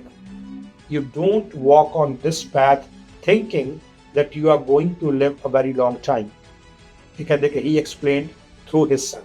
ਉਹਨੇ ਆਪਣੇ ਮੁੰਡੇ ਦੇ through ਇਹ ਗੱਲ ਜਿਹੜੀ ਉਹ ਕਹੀ ਕਿ you don't walk on this path thinking that you are going to live a very long time. ਤੁਸੀਂ ਇਸ ਰਾਹ ਦੇ ਉੱਤੇ ਚੱਲਦੇ ਹੋਏ ਤੁਸੀਂ ਇਹ ਨਹੀਂ ਸੋਚਦੇ ਕਿ ਕਿੰਨਾ ਲੰਬਾ ਸਮਾਂ ਤੁਸੀਂ ਚੱਲੋਗੇ ਜਾਂ ਬਹੁਤ ਲੰਬਾ ਸਮਾਂ ਤੁਸੀਂ ਚੱਲੋਗੇ। ਸੋ ਇਹਦਾ ਕੰਟੈਕਸਟ ਜਿਹੜਾ ਇਸ ਤਰੀਕੇ ਨਾਲ ਬਣਦਾ। ਅੱਛਾ, ਅੱਗੇ ਉਹ ਕੀ ਲਿਖਦੇ ਇਹਦੇ 'ਚ ਅੰਗਰੇਜ਼ੀ ਦੇ ਵਿੱਚ ਕਈ ਚੀਜ਼ਾਂ ਮੈਂ ਇਸ ਕਰਕੇ ਦੱਸ ਰਿਹਾ ਤਾਂ ਕਿ ਉਹਨਾਂ ਦਾ ਜਿਹੜਾ ਕੰਟੈਕਸਟ ਹੈ, ਸਮਝਣ ਦਾ ਤਰੀਕਾ ਹੈ, ਉਹ 'ਚ ਕੋਈ ਫਰਕ ਨਾ ਰਹੇ। ਔਰ ਜੇਕਰ ਇਹਦੇ ਕੋਈ ਕਮੈਂਟ ਕਰਨਾ ਚਾਹੁੰਦਾ ਉਹ ਕਰਕੇ ਕਲੈਰਿਟੀ ਜਿਹੜੀ ਉਹ ਰੱਖ ਸਕਦਾ। ਇਸ ਆਰਟੀਕਲ 'ਚ ਅੱਗੇ ਕੀ ਲਿਖਿਆ ਜਾਂਦਾ ਕਿ similar warnings were being given to other Khalistani activists in Canada. The police told Nijjar they couldn't offer more specific information or provide him with protection. They nonetheless wanted to keep in touch. The Nijjar began meeting regularly with the RCMP officers and agents from the Canadian Security Intelligence Service, ਜਿਹਨੂੰ CSIS ਵੀ ਕਿਹਾ ਜਾਂਦਾ ਹੈ, ਜਿਹੜੀ ਸਾਡੀ ਇੱਥੋਂ ਦੀ intelligence service ਹੈ, the country's principal spy agency. Still, he refused to scale back his activism, reasoning that if someone wanted him dead, he was having a real impact. ਉਹਦਾ ਬਾਕੀ ਕੋਈ ਨਾ ਕੋਈ ਐਸਾ ਇੰਪੈਕਟ ਹੈ ਜਿਹੜਾ ਉਹਨੂੰ ਮਾਰਨਾ ਚਾਹੁੰਦਾ। ਇਹਦੇ 'ਚ ਉਹਨਾਂ ਨੇ ਕਿਹਾ ਗਿਆ ਕਿ ਆਪਣੀ ਐਕਟਿਵਿਜ਼ਮ ਜਿਹੜੀ ਹੈ ਉਹਨੂੰ ਕਿਤੇ ਵੀ ਨਾ ਘਟਾਉਣਗੇ ਨਾ ਬੰਦ ਕਰਨਗੇ। ਅੱਛਾ, ਅੱਗੇ ਕੀ ਲਿਖਦੇ ਕਹਿੰਦੇ Khalistan campaigners keep in constant touch online, and when one of their number was killed in the spring of 2023, Nijjar learned of it almost immediately. ਹੁਣ ਕਿਹਦੀ ਗੱਲ ਕਰ ਰਹੇ ਹਾਂ? ਪਾਕਿਸਤਾਨ ਦੇ ਵਿੱਚ ਪਰਮਜੀਤ ਸਿੰਘ ਪੰਜਵੜ। ਇਹ 'ਚ ਕੀ ਲਿਖਿਆ ਗਿਆ ਕਹਿੰਦੇ according to the Indian government, Paramjit Singh Panjwat was the leader of a militant outfit known as the Khalistan Commando Force, and he'd been designated a terrorist under the same law as Nijjar and Pannu. On May 6th, 2 men on a motorbike ambushed Panjwat in Pakistan, where he lived, and shot him dead. No one publicly claimed responsibility for his assassination, but to Nijjar and his compatriots, what had happened was obvious. India had killed him. ਉਹ ਕਹਿੰਦੇ publicly ਕਿਸੇ ਨੇ ਇਹਦੀ ਜ਼ਿੰਮੇਵਾਰੀ ਨਹੀਂ ਲਈ ਇਸ ਕਤਲ ਦੀ, ਲੇਕਿਨ ਨਿੱਜਰ ਨੇ ਔਰ ਉਹਨਾਂ ਦੇ ਜਿਹੜੇ ਸਾਥੀ ਸੀ ਉਹਨਾਂ ਨੇ ਕਹਿੰਦੇ ਬਟ ਆਬਵੀਅਸ ਉਹਨਾਂ ਨੇ ਇਹ ਕਿਹਾ ਕਿ ਇੰਡੀਆ ਨੇ ਪੰਜਵੜ ਨੂੰ ਮਾਰਿਆ ਜਾਂ ਮਰਵਾਇਆ।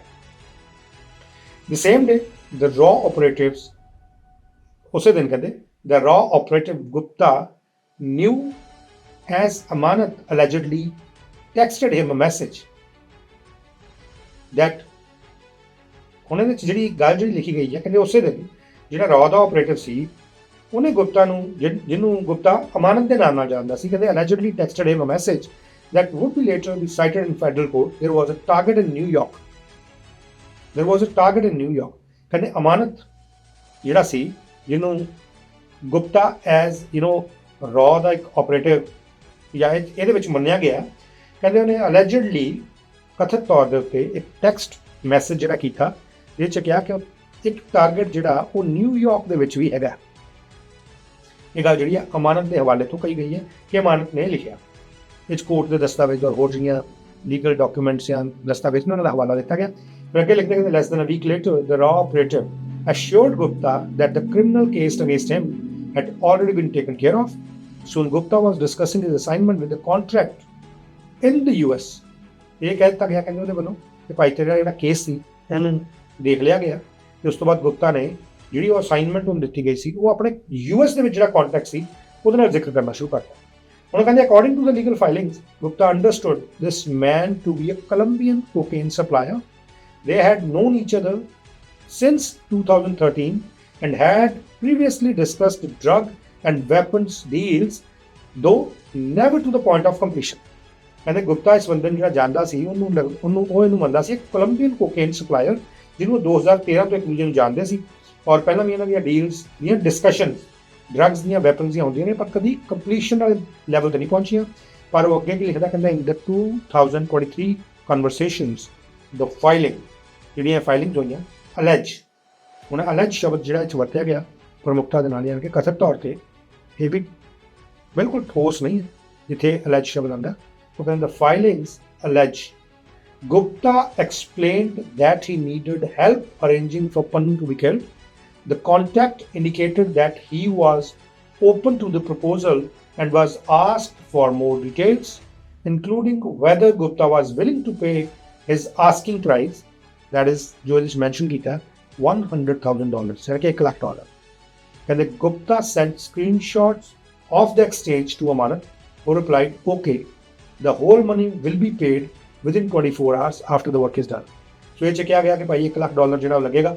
ਗੁਪਤਾ ਨੇ ਜਿਹੜਾ ਉਹ ਸਕਰੀਨਸ਼ਾਟ ਉਹਨੂੰ ਉਹਦੇ ਸੋ ਕਾਲ ਜਿਹੜਾ ਉਹ ਕੋਲੰਬੀਅਨ ਵਿਅਕਤੀ ਮੰਨਿਆ ਜਾਂਦਾ ਕਿ ਜਿਹਦੇ ਨਾਲ ਸੰਪਰਕ ਦੇ ਵਿੱਚ ਸੀ ਜਾਂ ਜਿਹਦੇ ਨਾਲ ਉਹਦੀ ਕਨਵਰਸੇਸ਼ਨ ਹੋ ਰਹੀ ਸੀ ਜੇ ਆਪਾਂ ਬਹੁਤ ਇਹਨੂੰ ਹੋਰ ਤਰੀਕੇ ਨਾਲ ਦੇਖੀਏ ਤਾਂ ਉਹ ਜਿਹੜੀ ਸਕਰੀਨਸ਼ਾਟ ਸੀ ਉਹਦੇ ਉਹ ਅਮਾਨਤ ਨੂੰ ਭੇਜੇ। ਅਮਾਨਤ ਨੇ ਕਿਹਾ ਕਿ ਸਾਰਾ ਜਿਹੜੀ ਧਨਰਾਸ਼ੀ $1 ਲੱਖ ਦੀ ਇਹ 24 ਘੰਟੇ ਦੇ ਵਿੱਚ ਹੋ ਜਾਂਦੀ after the work is done.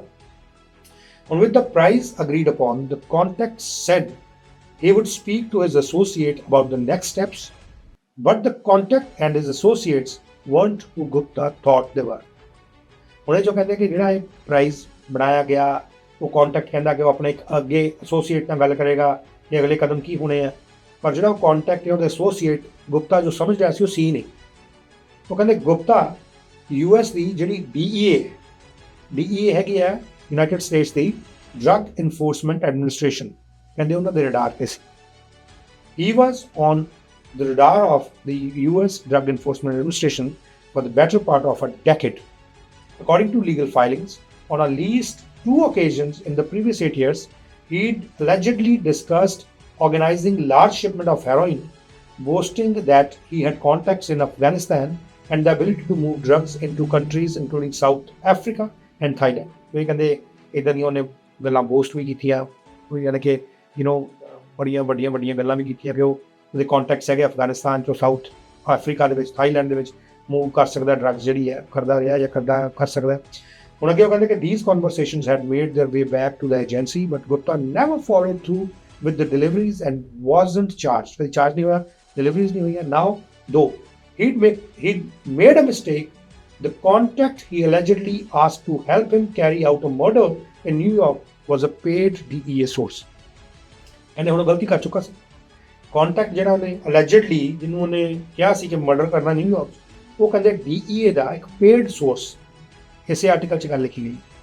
ਕਹਿੰਦੇ when the source reported the plot, a new investigation began, initially landing with the joint DEA and the New York Police Department until known as Redrum and homage to the Shining that focus on violent drug crimes. ਨਵੀਂ ਕਹਿੰਦੇ ਇੱਕ investigation ਸ਼ੁਰੂ ਹੋਈ DEA ਤੇ New York police ਦੇ joint ਜਿਹੜੀ ਹੋਈ ਔਰ ਇਹ ਜਿਹੜਾ ਆਪਰੇਸ਼ਨ ਸ਼ੁਰੂ ਹੋਇਆ ਨਵੇਂ ਸਿਰੇ ਤੋਂ। ਉਹਨੇ ਅੱਗੇ ਲਿਖਿਆ ਕਹਿੰਦੇ agents who approached Pannu to warn him that he was being targeted and asked for small measures of cooperation. They wanted to conduct mock surveillance of his daily routine and send the pictures to Gupta to convince him that the man he was talking to in New York had eyes on the lawyer. ਸੋ ਜਿਹੜੇ agent ਸੀਗੇ DEA ਨੇ ਉਹਨੇ ਪੰਨੂ ਤੱਕ ਕਹਿੰਦੇ approach ਕੀਤੀ, ਉਹਨੂੰ ਵਾਰਨ ਕੀਤਾ ਕਿ ਭਾਈ ਤੈਨੂੰ ਟਾਰਗੇਟ ਕੀਤਾ ਜਾ ਰਿਹਾ ਔਰ ਕਿਹਾ ਕਿ ਤੂੰ ਸਾਡੇ ਨਾਲ ਕੋਆਪਰੇਸ਼ਨ ਕਰ। ਔਰ ਇਹਦੇ 'ਚ ਉਹਨੇ ਇੱਕ ਮੌਕ ਸਰਵੇਲੈਂਸ ਜਿਹੜੀ ਆ ਉਹ ਕੰਡਕਟ ਕੀਤੀ ਉਹਦੀ ਡੇਲੀ ਰੂਟੀਨ ਦੀ। ਉਹਦੀਆਂ ਫੋਟੋਆਂ ਖਿੱਚ ਕੇ ਗੁਪਤਾ ਨੂੰ ਕਹਿੰਦੇ ਭੇਜੀਆਂ। ਗੁਪਤੇ ਨੂੰ ਕਨਵਿੰਸ ਕਰਤਾ ਕਿ ਭਾਈ ਨਿਊਯਾਰਕ ਦੇ ਵਿੱਚ ਜਿਹੜਾ ਉਹਦਾ ਬੰਦਾ ਹੈ ਉਹਦੀ ਨਜ਼ਰ ਜਿਹੜੀ ਹੈ ਉਹ ਇਸ ਵਕੀਲ ਯਾਨੀ ਕਿ ਪੰਨੂ ਦੇ ਉੱਤੇ ਹੈ। ਕਹਿੰਦੇ ਪੰਨੂ ਨੇ ਆਬਜੈਕਟ ਨਹੀਂ ਕੀਤਾ। Pannu didn't object and on June 4th the DEA source sent Gupta one of the images explaining that Pannu would be killed as soon as an advance payment arrived. Soon after that, the source put Gupta in direct contact with the supposed hitman who was in fact an undercover NYPD officer. ਕਹਿੰਦੇ ਉਹਦੇ ਵੱਲੋਂ ਕਿਹਾ ਗਿਆ ਕਿ ਭਾਈ photo ਭੇਜੀ ਗਈ, ਉਹਨੂੰ convince ਕੀਤਾ ਗਿਆ ਕਿ ਤੂੰ ਭਾਈ ਜਿੱਦਾਂ ਹੀ ਹੁਣ ਐਡਵਾਂਸ ਪੇਮੈਂਟ ਭੇਜਦਾ ਨਾਲ ਦੇ ਨਾਲ ਤੇਰੀ ਕਾਰਵਾਈ ਜਿਹੜੀ ਹੈ ਇਹ ਕਤਲ ਦੇ ਮਾਮਲੇ ਦੀ ਉਹ ਅਸੀਂ ਪਾ ਦਿਆਂਗੇ। ਔਰ ਇਹ ਵੀ ਕਹਿ ਦਿੱਤਾ ਗਿਆ ਉਸ ਤੋਂ ਬਾਅਦ ਕਿ ਸੋਰਸਿਸ ਦੇ ਆਧਾਰ 'ਤੇ ਕਿ ਗੁਪਤਾ ਨੂੰ ਡਾਇਰੈਕਟ ਕੰਟੈਕਟ ਕਰਾ ਦਿੱਤਾ ਗਿਆ ਉਸ ਵਿਅਕਤੀ ਨਾਲ, ਦੱਸਿਆ ਗਿਆ ਜਿਹੜਾ ਕਿ ਹਿਟਮੈਨ ਹੈ, ਲੇਕਿਨ ਕਹਿੰਦੇ ਸੱਚ ਦੇ ਵਿੱਚ ਉਹ ਹਿਟਮੈਨ ਨਹੀਂ ਸੀ, ਉਹ ਨਿਊਯਾਰਕ ਪੁਲਿਸ ਡਿਪਾਰਟਮੈਂਟ ਦਾ ਇੱਕ ਅੰਡਰ ਕਵਰ ਪੁਲਿਸ ਅਫਸਰ ਸੀ। ਇਸੇ ਆਰਟੀਕਲ 'ਚ ਇਹਦੀ ਜਾਣਕਾਰੀ ਦਿੱਤੀ। ਹੁਣ ਇਹ ਆਰਟੀਕਲ ਥੋੜ੍ਹਾ ਲੰਬਾ, ਥੋੜ੍ਹਾ ਨਹੀਂ ਕਾਫੀ ਲੰਬਾ ਹੈ, ਵੈਸੇ ਕਰਕੇ ਇਸ ਕਿਉਂਕਿ ਅਮਰੀਕਾ ਵੱਲ ਇਹਦਾ ਜ਼ਿਆਦਾ ਝੁਕਾਅ ਜਾ ਰਿਹਾ, ਹੁਣ ਇਹਦਾ ਕੈਨੇਡਾ ਦੇ ਨਾਲ ਕੀ ਤਾਲੁਕ ਹੈ ਉਹ ਨਾਲ ਦੇ ਨਾਲ ਆਪਾਂ ਜ਼ਿਕਰ ਕਰਦੇ ਰਹਾਂਗੇ, ਕਿਉਂਕਿ ਉਹਦੇ 'ਚ ਅੱਗੇ ਚੱਲ ਕੇ ਇੰਗਲੈਂਡ ਦਾ ਵੀ ਜ਼ਿਕਰ ਆਉਂਦਾ, ਲੇਕਿਨ ਸਮਝਣਾ ਬਹੁਤ ਜ਼ਰੂਰੀ ਹੈ। ਅੱਗੇ ਅੰਗਰੇਜ਼ੀ 'ਚ ਲਿਖਿਆ, the next step for investigation was to establish Gupta's seriousness. Amanat encouraged him to move quickly. Filing says, messaging him on June 9th of Friday, let's activate the team and get it done this weekend. The same day, Gupta told the undercover officer that someone would be in touch to deliver a parcel. Sure enough, just after 10 a.m. New York time, the hitman received a call from someone working with Gupta who said he had $15,000 to give to you. They met later that day in the undercover officer's car. According to the filings, not far from Penn Station in Manhattan, a stack of hundreds complemented with a single $1 bill in the style of a South Asian wedding gift changed hands. ਉਹ ਕਹਿੰਦੇ ਫਿਰ ਉਹ ਮਿਲਿਆ, ਉਹਨੇ $15,000 ਜਿਹੜਾ ਉਹ 100 ਦੇ ਜਿਹੜੇ 100 ਦੇ ਬਿੱਲ ਸੀਗੇ, 100 ਦੇ ਨੋਟਾਂ ਦੀ ਨੱਥੀ ਜਿਹੜੀ ਸੀ ਉਹ ਬਣਾ ਕੇ ਦਿੱਤੀ, ਔਰ ਉੱਤੇ $1 ਦਾ ਬਿੱਲ ਹੋਰ ਰੱਖਿਆ, ਜਿਵੇਂ ਸਾਊਥ ਏਸ਼ੀਅਨ ਵਿਆਹਾਂ ਦੇ ਵਿੱਚ ਦਿੱਤਾ ਜਾਂਦਾ, $21, $52, $101, $501, ਇੱਦਾਂ ਸ਼ਕਲ ਦੇ ਰੂਪ 'ਚ ਦੇ ਕਹਿੰਦਾ 15,000 ਦੇ ਨਾਲ $1 ਦਾ ਬਿੱਲ ਜਿਹੜਾ ਲੈਦਾ ਦਿੱਤਾ ਗਿਆ। ਇਹ ਸਾਰੀਆਂ ਕਹਾਣੀਆਂ ਸਭ ਨੂੰ ਪਤਾ। ਫਿਰ ਅੱਗੇ ਕਹਿੰਦੇ ਕਿ ਜਦੋਂ ਇਹ ਗੁਪਤਾ ਦਾ ਮੈਸੇਜ ਚਲਾ ਗਿਆ ਅਬਾਊਟ ਟਾਰਗੇਟ ਇਨ ਕੈਨੇਡਾ, ਜਦੋਂ ਇਹ ਸਾਰੀਆਂ ਗੱਲਾਂ ਹੋਈਆਂ, ਇਹ ਗੱਲ ਕਹੀ ਗਈ ਕਿ ਭਾਈ ਜਦੋਂ hours after Gupta's message about target in Canada, another Khalistani activist Avtar Singh Khanda, ਹੁਣ UK ਦੀ ਗੱਲ ਆ ਗਈ, ਕਹਿੰਦੇ ਅਵਤਾਰ ਸਿੰਘ ਖੰਡਾ died in a British hospital. The official cause of death was acute myeloid leukemia, a blood cancer that can advance with terrifying speed, and there was no evidence of foul play. ਹੁਣ ਇਹ ਕਹਿੰਦੇ ਇਸੇ ਦੌਰਾਨ ਹੀ ਇੱਕ ਹੋਰ ਖਾਲਿਸਤਾਨੀ activist ਜਿਹੜਾ UK ਦੇ ਵਿੱਚ ਅਵਤਾਰ ਸਿੰਘ ਖੰਡਾ, ਉਹ ਇੱਕ ਬ੍ਰਿਟੇਨ ਦੇ ਇੱਕ ਹਸਪੀਟਲ ਦੇ ਵਿੱਚ ਮਰ ਜਾਂਦਾ। ਅਧਿਕਾਰਕ ਤੌਰ 'ਤੇ ਉਹਦੀ ਮੌਤ ਦਾ ਕਾਰਨ ਐਕਿਊਟ ਮਾਇਲੋਇਡ ਲਿਊਕੀਮੀਆ ਜਿਹੜਾ ਦੱਸਿਆ ਜਾਂਦਾ, ਇੱਕ ਬਲੱਡ ਕੈਂਸਰ ਦਾ ਇੱਕ ਪ੍ਰਕਾਰ ਹੈ ਜਿਹਦਾ ਬਹੁਤ ਤੇਜ਼ੀ ਨਾਲ ਫੈਲਦਾ, ਔਰ ਇਹ 'ਚ ਕਿਤੇ ਵੀ ਕੋਈ ਐਸਾ ਸਬੂਤ ਨਹੀਂ ਸੀ ਜਿਹੜਾ ਇਹ ਦੱਸਦਾ ਹੋਵੇ ਕਿ ਇਹਦੀ ਮੌਤ ਜਿਹੜੀ ਹੈ ਉਹ ਕਿਸੇ ਗਲਤ ਤਰੀਕੇ ਨਾਲ ਹੋਈ ਹੈ, ਕੋਈ ਫਾਊਲ ਪਲੇ ਹੋਇਆ। ਨੰਦਲੈਸ ਖੰਡਾਸ ਫਰੈਂਡਸ ਐਂਡ ਫੈਮਿਲੀ ਵਰ ਸਸਪੀਸ਼ੀਅਸ, ਪਰ ਕਹਿੰਦੇ ਖੰਡੇ ਦੇ ਦੋਸਤ, ਉਹਦਾ ਪਰਿਵਾਰ ਇਸ ਗੱਲ ਨੂੰ ਲੈ ਕੇ ਸ਼ੱਕ ਦਿਖਾ ਰਹੇ ਸੀ। ਐਜ਼ ਫਾਰ ਐਜ਼ ਦੇ ਨੋ, he'd been healthy and he was the second prominent Khalistan campaigner to die suddenly in as many months after Panjwar in Pakistan. ਕਹਿੰਦੇ ਪੰਜਵੜ ਤੋਂ ਬਾਅਦ ਇਹ ਦੂਜਾ ਸ਼ਖਸ ਸੀ ਜਿਹਦੀ ਮੌਤ ਹੋ ਗਈ। ਹੁਣ some Canadian sects feared that Nijjar would be next. On Friday, June 16th, ਉਸੇ ਸਾਲ, one of his friend and fellow activist Moninder Singh called an evening meeting at the Guru Nanak Sikh Gurdwara. He shut the door and turned to the others. He is number one on their list, Singh said of Nijjar, who was also in the room. They are going to kill him and then we're all going to say we should have done something. When not working on Khalistan advocacy, Nijjar ran a plumbing business and his movements were predictable. ਉਹਨੂੰ ਕਹਿੰਦੇ ਕਿ ਇਸੇ ਦੌਰਾਨ ਜਦੋਂ ਖੰਡੇ ਦੀ ਮੌਤ ਤੋਂ ਬਾਅਦ ਇਹਨਾਂ ਦਾ ਹੀ ਇੱਕ ਦੋਸਤ ਮਿਸਟਰ ਨਿੱਜਰ ਦਾ ਮਨਿੰਦਰ ਸਿੰਘ, ਉਹਨੇ ਗੁਰੂ ਨਾਨਕ ਸਿੱਖ ਗੁਰਦੁਆਰੇ ਦੇ ਵਿੱਚ ਮੀਟਿੰਗ ਜਿਹੜੀ ਸੱਦੀ, ਬੰਦ ਕਮਰੇ ਦੇ ਵਿੱਚ ਮੀਟਿੰਗ ਹੋਈ, ਦਰਵਾਜ਼ੇ ਬੰਦ ਰੱਖੇ ਗਏ, ਕਿਹਾ ਗਿਆ ਕਿ ਭਾਈ ਅਗਲਾ ਨੰਬਰ ਜਿਹੜਾ ਉਹ ਨਿੱਜਰ ਦਾ ਹੋ ਸਕਦਾ, ਸਾਨੂੰ ਕੁਝ ਕਰਨਾ ਚਾਹੀਦਾ, ਉਹ ਮਾਰ ਦੇਣਗੇ। ਔਰ ਇਹ ਵੀ ਕਿਹਾ ਗਿਆ ਕਿ ਨਿੱਜਰ ਜਦੋਂ ਖਾਲਿਸਤਾਨ ਦੀ ਐਡਵੋਕੇਸੀ ਨਹੀਂ ਸੀ ਕਰਦਾ, ਉਹ ਪਲੰਬਿੰਗ ਦਾ ਬਿਜ਼ਨਸ ਕਰਦਾ ਸੀ, ਉਹਦੀਆਂ ਜਿਹੜੀਆਂ ਮੂਵਮੈਂਟ ਸੀ ਉਹ ਪ੍ਰੈਡਿਕਟੇਬਲ ਸੀ, ਪਤਾ ਸੀ ਕਿਵੇਂ ਜਾਂਦਾ, ਕਿੱਥੇ ਜਾਂਦਾ। ਔਰ ਕਹਿੰਦੇ ਕਿ ਵਿਦਿਨ 48 ਆਵਰਸ ਸਿਕਿਉਰਿਟੀ ਪ੍ਰੋਟੋਕੋਲ ਜਿਹੜੇ ਨਵੇਂ ਸਿਰ ਤੋਂ ਦੇਖੇ ਗਏ। ਔਰ ਕਹਿੰਦੇ ਨਿੱਜਰ ਨੇ ਅਗਲਾ ਦਿਨ ਜਿਹੜਾ ਸੀ ਸੰਡੇ ਦਾ, ਉਹ ਗੁਰਦੁਆਰੇ 'ਚ ਸਪੈਂਡ ਕੀਤਾ, ਮੀਟਿੰਗ ਕੀਤੀ ਸਪੋਰਟਰਸ ਨਾਲ, ਇੱਕ ਸਪੀਚ ਜਿਹੜੀ ਦਿੱਤੀ ਜਿਸ 'ਚ ਕਿਹਾ ਗਿਆ ਕਿ he might not survive to continue his campaign. ਔਰ ਕਹਿੰਦੇ 8:30 ਵਜੇ ਤੋਂ ਥੋੜ੍ਹਾ ਜਿਹਾ ਪਹਿਲਾਂ ਉਹ ਆਪਣੇ ਗ੍ਰੇਟ ਡੌਜ ਪਿਕਅਪ ਟਰੱਕ ਸੀ ਜਿਹੜਾ ਉਹਦੇ 'ਚ ਬਾਹਰ ਨਿਕਲਦਾ, ਔਰ ਜਿੱਦਾਂ ਹੀ ਪਾਰਕਿੰਗ ਲਾਟ ਦੇ ਵਿੱਚੋਂ ਬਾਹਰ ਨਿਕਲਣ ਦੇ ਬਿਲਕੁਲ ਬਾਹਰ ਹੁੰਦਾ, ਉਦੋਂ ਐਗਜ਼ਿਟ ਦੇ ਉੱਤੇ ਇੱਕ ਵਾਈਟ ਸੀਡਰ ਜਿਹੜੀ ਕਾਰ ਹੈ ਉਹਦੇ ਅੱਗੇ ਉਹਦੇ ਟਰੱਕ ਦੇ ਮੂਹਰੇ ਆ ਕੇ ਖੜ੍ਹ ਜਾਂਦੀ ਹੈ। ਝਾੜੀਆਂ ਦੇ ਵਿੱਚੋਂ, ਨਾਲ ਦੀਆਂ ਜਿਹੜੀਆਂ ਝਾੜੀਆਂ ਉਹਦੇ ਵਿੱਚੋਂ ਮਾਸਕ ਪਾਏ ਹੋਏ ਦੋ ਵਿਅਕਤੀ ਬਾਹਰ ਆਉਂਦੇ ਆ ਔਰ ਨਿੱਜਰ ਦੇ ਵਹੀਕਲ ਦੇ ਉੱਤੇ ਧੜਾਧੜ ਗੋਲੀਆਂ ਦੀ ਬਰਸਾਤ ਕਰ ਦਿੰਦੇ ਆ, ਔਰ ਡਰਾਈਵਰ ਸਾਈਡ ਵਾਲੀ ਵਿੰਡੋ ਵਾਲੇ ਪਾਸੋਂ। ਔਰ ਉਸ ਤੋਂ ਬਾਅਦ ਉਹ ਇੱਕ ਰੈਜ਼ੀਡੈਂਸ਼ੀਅਲ ਸਟਰੀਟ ਤੋਂ ਹੁੰਦੇ ਹੋਏ, ਇੱਕ ਪਾਰਕ ਤੋਂ ਹੁੰਦੇ ਹੋਏ ਫਰਾਰ ਹੋ ਜਾਂਦੇ, ਨਿੱਜਰ ਦੀ ਮੌਤ ਹੋ ਜਾਂਦੀ। ਹੁਣ ਇੱਥੋਂ ਆਰਟੀਕਲ ਵਿੱਚ ਹੁੰਦੀ ਨਿਖਿਲ ਗੁਪਤਾ ਦੀ ਗ੍ਰਿਫਤਾਰੀ ਦੀ ਕਹਾਣੀ। ਨਿਖਿਲ ਗੁਪਤਾ ਗ੍ਰਿਫਤਾਰ ਕਿੱਦਾਂ ਹੋਇਆ? ਇਹਦੇ ਵਿੱਚ ਕਹਿੰਦੇ agents from the FBI which had joined the investigation as its significance became clear, began contacting other Khalistani campaigners across the US, warning them of threats to their safety. FBI ਨੇ ਕਹਿੰਦੇ ਹੋਰਾਂ ਨੂੰ ਵੀ ਇੱਦਾਂ ਦੇ ਜਿਹੜੇ ਥ੍ਰੈਟਸ ਸੀ ਉਹ ਦੱਸਣੇ ਸ਼ੁਰੂ ਕੀਤੇ, ਤੁਹਾਨੂੰ ਵੀ ਖਤਰਾ ਕਈਆਂ ਨੂੰ ਦੱਸਿਆ। Meanwhile, the DEA started working on a plan to arrest Gupta, which would mean somehow getting him out of India. DEA ਨੇ ਕਹਿੰਦੇ ਯੋਜਨਾ ਬਣਾਈ ਕਿ ਗੁਪਤਾ ਨੂੰ ਬਾਹਰ ਕੱਢੀਏ, ਕਿ ਉਹ ਭਾਰਤ ਤੋਂ ਬਾਹਰ ਲੈ ਕੇ ਆਈਏ। ਇਨਵੈਸਟੀਗੇਟਰ ਕਹਿੰਦੇ ਪਲਾਨ ਕਰ ਰਹੇ ਸੀ ਕਿਸੇ ਐਸੀ ਜਗ੍ਹਾ ਮਿਲਣਾ ਚਾਹੁੰਦੇ ਤਾਂ ਉਹ ਇਹ ਸੀ ਕਿ ਉਹਨੂੰ US 'ਚ ਮਿਲਿਆ ਜਾਏ, ਪਰ ਕਹਿੰਦੇ ਕਿ ਉਹ ਰਿਲੈਕਟੈਂਟ ਸੀ US ਆਉਣ ਤੋਂ, ਔਰ ਇਸ ਕਰਕੇ ਉਹਨਾਂ ਨੇ ਇੱਕ ਬੈਕਅਪ ਪਲਾਨ ਬਣਾਉਣਾ ਸ਼ੁਰੂ ਕੀਤਾ ਔਰ ਆਪਰੇਸ਼ਨ ਜਿਹੜਾ ਉਹ ਇਸ ਤਰੀਕੇ ਨਾਲ ਬਣਾਉਣਾ ਸ਼ੁਰੂ ਕੀਤਾ ਕਿ ਐਸੀ ਥਾਂ 'ਤੇ ਉਹਨੂੰ ਬੁਲਾਇਆ ਜਾਏ ਜਿਹਦੀਆਂ ਵਾਸ਼ਿੰਗਟਨ ਦੇ ਨਾਲ ਐਕਸਟ੍ਰਾਡੀਸ਼ਨ ਟ੍ਰੀਟੀਜ਼ ਜਿਹੜੀਆਂ ਉਹ ਬਹੁਤ ਫੇਵਰੇਬਲ ਹੋਣ, ਔਰ ਇਸ ਕਰਕੇ ਇੱਕ ਪਲਾਨ ਕੀਤਾ ਗਿਆ ਕਿ ਇਹਨੂੰ ਕੋਈ ਸ਼ੱਕ ਵੀ ਨਾ ਹੋਏ ਗੁਪਤੇ ਨੂੰ। ਔਰ ਗੁਪਤੇ ਦੇ ਕੇਸ ਵਿੱਚ ਜਿਹੜਾ ਇਹ ਸਾਰਾ ਚੱਕਰ ਸੀ ਕਿ ਚੈੱਕ ਰਿਪਬਲਿਕ ਜਿਹੜਾ ਮੁਲਕ ਹੈ ਉੱਥੇ ਕਰ ਦਿੱਤਾ ਗਿਆ ਕਿ ਭਾਈ ਇੱਥੇ ਮੀਟਿੰਗ ਕਰਾਂਗੇ। DEA ਦਾ ਜਿਹੜਾ ਸੋਰਸ ਨੇ ਗੁਪਤਾ ਨੂੰ ਕਿਹਾ ਕਿ ਜੇ ਉਹ ਆਪਣਾ ਬਿਜ਼ਨਸ ਇਸੇ ਤਰੀਕੇ ਨਾਲ ਦੀ ਗੱਲਬਾਤ ਉਹਨੂੰ ਅੱਗੇ ਵਧਾਉਣਾ ਚਾਹੁੰਦਾ ਫਿਰ ਉਹਨੂੰ ਇਨ ਪਰਸਨ ਮਿਲਣਾ ਪਏਗਾ। ਕਹਿੰਦੇ 19 ਜੂਨ ਨੂੰ ਗੁਪਤਾ ਮੀਟਿੰਗ ਵਾਸਤੇ ਮੰਨ ਗਿਆ ਕਿ ਪ੍ਰਾਗ ਦੇ ਵਿੱਚ ਮੀਟਿੰਗ ਕਰਾਂਗੇ। ਉਹਨੇ ਇੱਕ ਟਿਕਟ ਲਈ ਜਿਹੜਾ ਵੀਆ ਇਸਤਾਨਬੁਲ ਉਹਨੇ ਜਹਾਜ਼ ਤੋਂ ਚੜ੍ਹਿਆ ਔਰ ਉੱਥੇ ਉਮੀਦ ਸੀ ਕਿ ਉਹ ਉੱਥੇ ਮਿਲੇਗਾ, ਪੰਨੂ ਦੇ ਬਾਰੇ ਗੱਲਬਾਤ ਹੋਏਗੀ ਔਰ ਜਿਹੜੇ ਆਫੀਸਰ ਸੀ ਉਹਨਾਂ ਨੇ ਉਹਦੇ 'ਤੇ ਪੂਰੀ ਨਿਗਾਹ ਰੱਖੀ ਹੋਈ ਸੀ।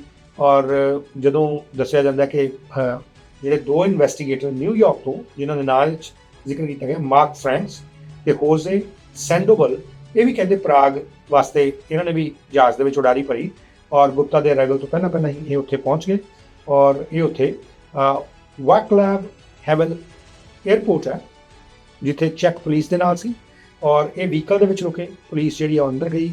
ਗੁਪਤਾ ਜਿੱਦਾਂ ਹੀ ਫਲਾਈਟ ਤੋਂ ਬਾਹਰ ਆਇਆ ਉਹਦੇ ਕੋਲ ਇੱਕ ਛੋਟਾ ਜਿਹਾ ਸੂਟਕੇਸ ਸੀ। ਸੂਟਕੇਸ ਦੇ ਉੱਤੇ ਜਿਹਦਾ ਨੈਕ ਦੇ ਉੱਤੇ ਇੱਕ ਪਿਲੋ ਜਿਹਾ ਬਣਿਆ ਹੁੰਦਾ, ਜਿਹੜੇ ਬਹੁਤ ਸਾਰੇ ਲੋਕਾਂ ਨੇ ਰੱਖਿਆ ਹੁੰਦਾ, ਉਹ ਕਹਿੰਦੇ ਉਹਦੇ ਹੈਂਡਲ ਦੇ ਉੱਤੇ ਕਲਿੱਪ ਕੀਤਾ ਹੋਇਆ ਸੀ। ਪਲੇਨ ਕੱਪੜਿਆਂ ਦੇ ਵਿੱਚ ਆਫਿਸਰਸ ਗਏ, ਉਹਨੂੰ ਰੋਕਿਆ ਟਰਮੀਨਲ ਦੇ ਅੰਦਰ ਹੀ। ਇੱਕ ਜਿਹੜਾ ਚੈੱਕ ਪਰਸਨਲ ਸੀ ਉਹਨੇ ਟੈਕਸਟ ਕੀਤਾ ਜਿਹੜੇ ਅਮਰੀਕਨ ਆਫਿਸਰ ਵੇਟ ਕਰ ਰਹੇ ਸੀ ਕਿ ਯੂਰ ਮੈਨ ਹੈਜ਼ ਜਸਟ ਬਿਨ ਅਰੈਸਟਡ। ਗੁਪਤੇ ਨੂੰ ਛੋਟੇ ਜਿਹੇ ਕਮਰੇ 'ਚ ਕਹਿੰਦੇ ਲੈ ਗਏ। ਉਹਦਾ ਵੀਵੋ ਫੋਨ ਤੇ 2 ਆਈਫੋਨ ਜਿਹੜੇ ਕੋਲ ਲੈ ਲਏ ਗਏ। ਗੁਪਤਾ ਨੇ ਪਾਸਪੋਰਟ ਕਹਿੰਦੇ ਦੇ ਦਿੱਤੇ। ਉਸ ਤੋਂ ਬਾਅਦ ਉਹਨੂੰ ਹੈਂਡਕੈਫਸ ਲਾ ਲਏ, ਯਾਨੀ ਕਿ ਉਹਨੂੰ ਹੱਥ ਕੜੀਆਂ ਲਾ ਲਈਆਂ। ਉਹਨੂੰ ਬਿਲਡਿੰਗ 'ਚ ਲੈ ਗਏ, ਬਿਲਡਿੰਗ ਤੋਂ ਉਹਨੂੰ ਕਾਰ 'ਚ ਲੈ ਗਏ ਜਿੱਥੇ ਫਰੈਂਕਸ ਤੇ ਸੈਂਡੋਵੈਲ ਜਿਹੜੇ ਆ ਉਹ ਉੱਥੇ ਇੰਤਜ਼ਾਰ ਕਰ ਰਹੇ ਸੀ। ਉਹ ਕਫਸ ਦੇ ਵਿੱਚ ਹੀ ਸੀ ਔਰ ਉਸ ਤੋਂ ਬਾਅਦ ਐਗਜ਼ੈਕਟਲੀ ਕਹਿੰਦੇ ਜਦੋਂ ਗੁਪਤਾ ਕਾਰ ਦੇ ਵਿੱਚ ਗਿਆ ਉੱਥੇ ਕਿਸੇ ਗੱਲ ਨੂੰ ਲੈ ਕੇ ਕੋਈ ਡਿਸਪਿਊਟ ਜਿਹਾ ਹੋਇਆ, ਜਿਹੜਾ ਕਲੀਅਰਲੀ ਸੀ ਕਹਿੰਦੇ ਕਿ ਇਨਵੈਸਟੀਗੇਸ਼ਨ ਜਿੱਦਾਂ ਸ਼ੁਰੂ ਹੋ ਰਹੀ ਸੀ ਅਤੇ ਉਦੋਂ ਕਹਿੰਦੇ ਜਿਹੜਾ ਪ੍ਰੋਸੀਕਿਊਟਰ ਸੀ ਜਿਹੜਾ ਸਾਈਨ ਕੀਤਾ ਗਿਆ ਸੀ ਇਸ ਕੇਸ ਨੂੰ, ਉਹਨੇ ਟੈਕਸਟ ਕੀਤਾ ਦੋਹੇ ਜਿਹੜੇ ਆਫਿਸਰ ਸੀ ਫਰੈਂਕਸ ਐਂਡ ਸੈਂਡੋਵਲ ਉਹਨਾਂ ਨੂੰ ਕਿ ਕੀ ਉਹ ਗੱਲ ਕਰ ਰਿਹਾ, ਇਜ਼ ਇਟ ਟਾਕਿੰਗ। ਕਹਿੰਦੇ ਫਰੈਂਕਸ ਨੇ ਰਿਪਲਾਈ ਕੀਤਾ, we had limited time, he did but he was playing F games. Article ਦੇ ਵਿੱਚ ਲਿਖਿਆ ਕਹਿੰਦੇ we think he will ultimately cooperate. ਇੱਕ ਹੋਰ ਜਿਹੜਾ ਪ੍ਰੋਸੀਕਿਊਟਰ ਸੀ ਉਹਨੇ ਮੈਸੇਜ ਕੀਤਾ ਕਿਸੇ ਮੈਸੇਜਸ ਦੇ ਵਿੱਚ ਹੀ, did we grab phones? ਅਗੋ ਸੈਂਡੇਬਲ ਨੇ ਲਿਖਿਆ yes, he gave the codes to unlock them to the arrest team। Ago prosecutor ਨੇ ਰਿਸਪੌਂਡ ਕੀਤਾ ਆਊਟਸਟੈਂਡਿੰਗ। ਇਸੇ ਦੇ ਵਿੱਚ ਲਿਖਿਆ। ਹੁਣ ਜਿਹੜਾ ਆਰਟੀਕਲ ਲਿਖਿਆ ਇਹਦੇ ਤਕਰੀਬਨ 10 ਹਿੱਸੇ ਨੇ। ਇਹਦੇ 6ਵੇਂ ਹਿੱਸੇ 'ਚ ਲਿਖਿਆ ਗਿਆ ਇਸੇ ਆਰਟੀਕਲ ਦੇ ਵਿੱਚ ਇੱਕ ਅਜਿਹੀ ਗੱਲ ਸਾਂਝੀ ਕੀਤੀ ਗਈ ਹੈ ਜਿਹਦੇ ਬਾਰੇ ਜਾਣਨਾ ਸਭ ਤੋਂ ਜ਼ਿਆਦਾ ਜ਼ਰੂਰੀ ਹੈ। ਇਹਦੇ ਮੁਤਾਬਿਕ ਕਹਿੰਦੇ ਇਨ ਕੈਨੇਡਾ, ਅੰਗਰੇਜ਼ੀ 'ਚ ਮੈਂ ਦੱਸਾਂਗਾ ਕਿਉਂਕਿ ਅੰਗਰੇਜ਼ੀ ਦੇ ਵਿੱਚ ਜਿਹਦਾ ਕੌਂਟੈਕਸਟ ਕਦੇ ਚੇਂਜ ਨਾ ਹੋ ਜੇ ਪੰਜਾਬੀ 'ਚ ਆਪਾਂ ਤਰਜਮਾ ਕਰਦੇ ਹਾਂ। ਕਹਿੰਦੇ in Canada, meanwhile Nijjar's murder was national news. Initially, intelligence agencies told Trudeau there was no compelling evidence the crime was politically motivated, according to the testimony he gave at a later public inquiry. It was more likely instead, they said, to have been gang-related or criminal-related. At the time, there was not an obvious, immediate international nexus to this, Trudeau recalled. The initial assessment was, this was gang-related or criminal-related. There was not an obvious, immediate international nexus to this.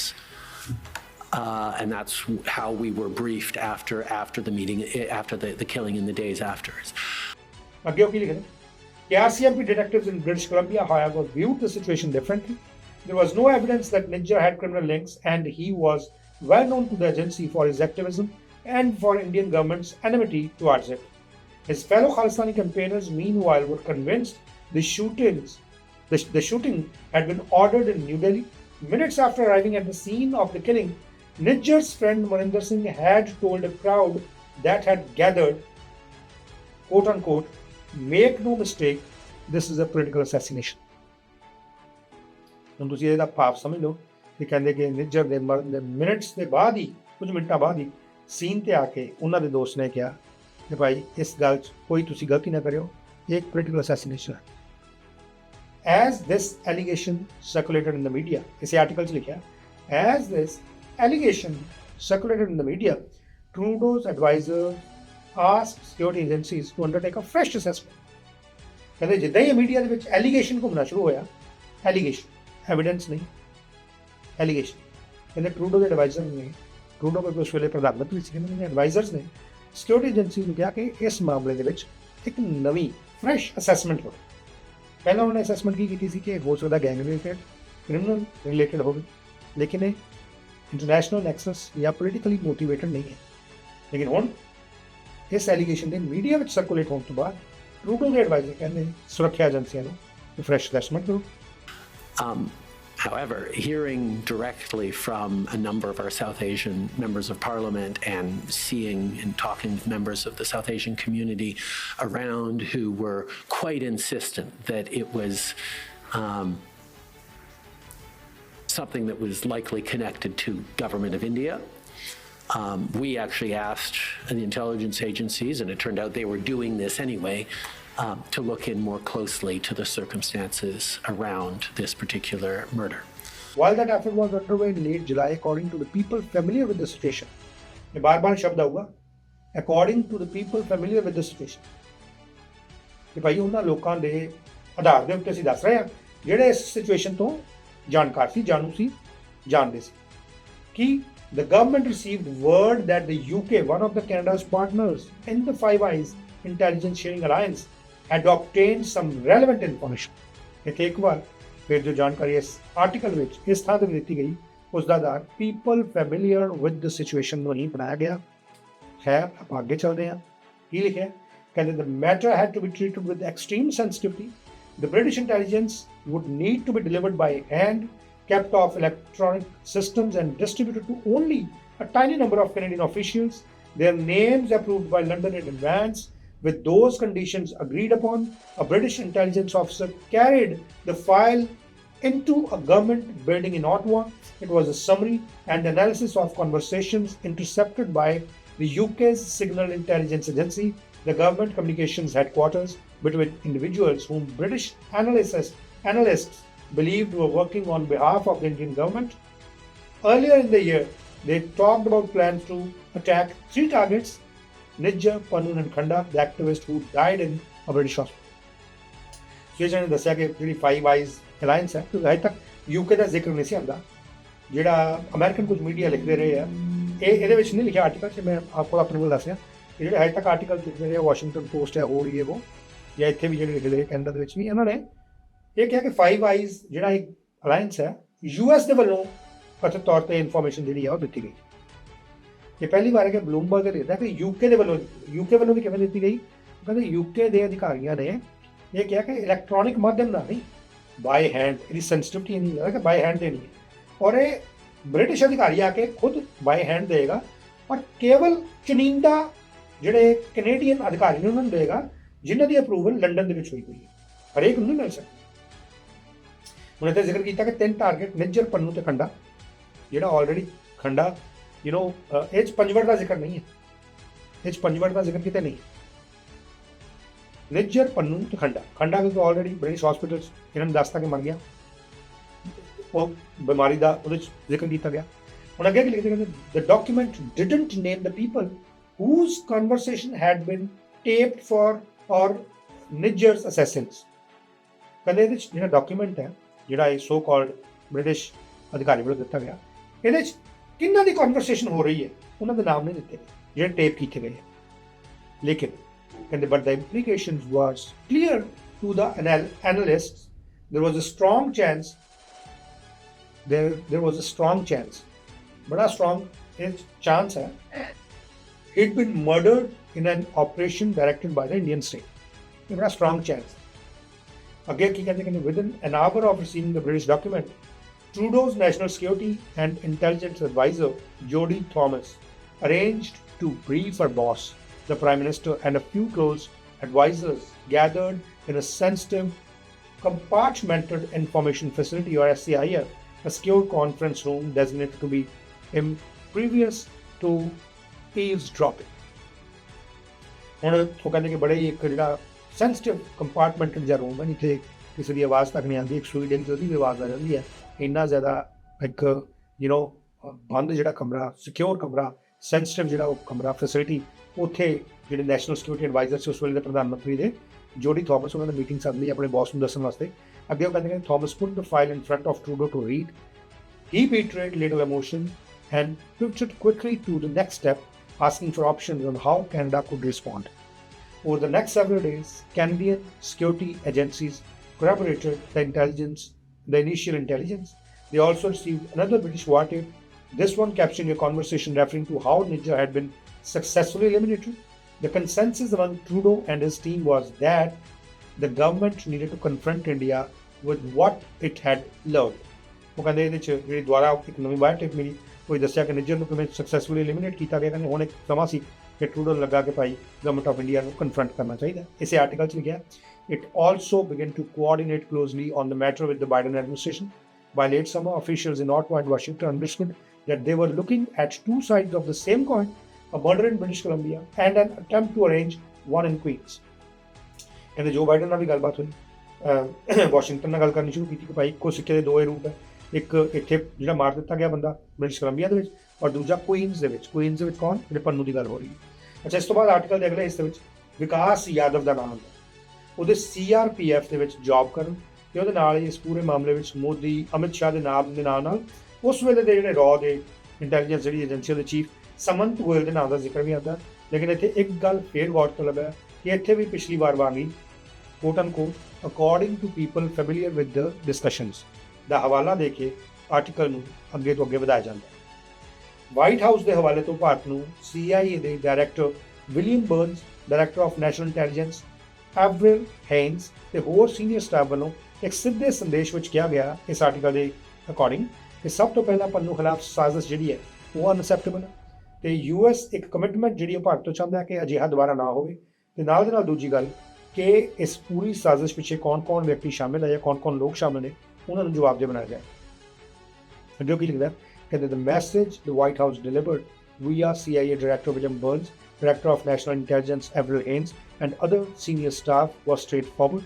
First, the Pannu plot was unacceptable and the US needed a commitment that nothing like it would happen again. Second, India needed to determine who in its hierarchy was behind the operation and hold them accountable. If those conditions were met, the case would be treated as a challenge that could be overcome rather than a reason to fundamentally reconsider the US-India relationship. ਇੱਥੇ ਵੀ US ਤੇ India ਦੇ relationship ਦੀ ਗੱਲ ਆਤੀ। ਹੁਣ ਇੱਥੇ ਇੱਕ ਵਾਰ ਫਿਰ ਗੌਰ ਕਰੀਏ, ਇੱਥੇ ਵੀ ਆਰਟੀਕਲ ਵਿੱਚ ਜੋ ਹਵਾਲਾ ਦਿੱਤਾ ਗਿਆ ਉਹ the people familiar with the discussions ਦਾ ਦਿੱਤਾ ਗਿਆ।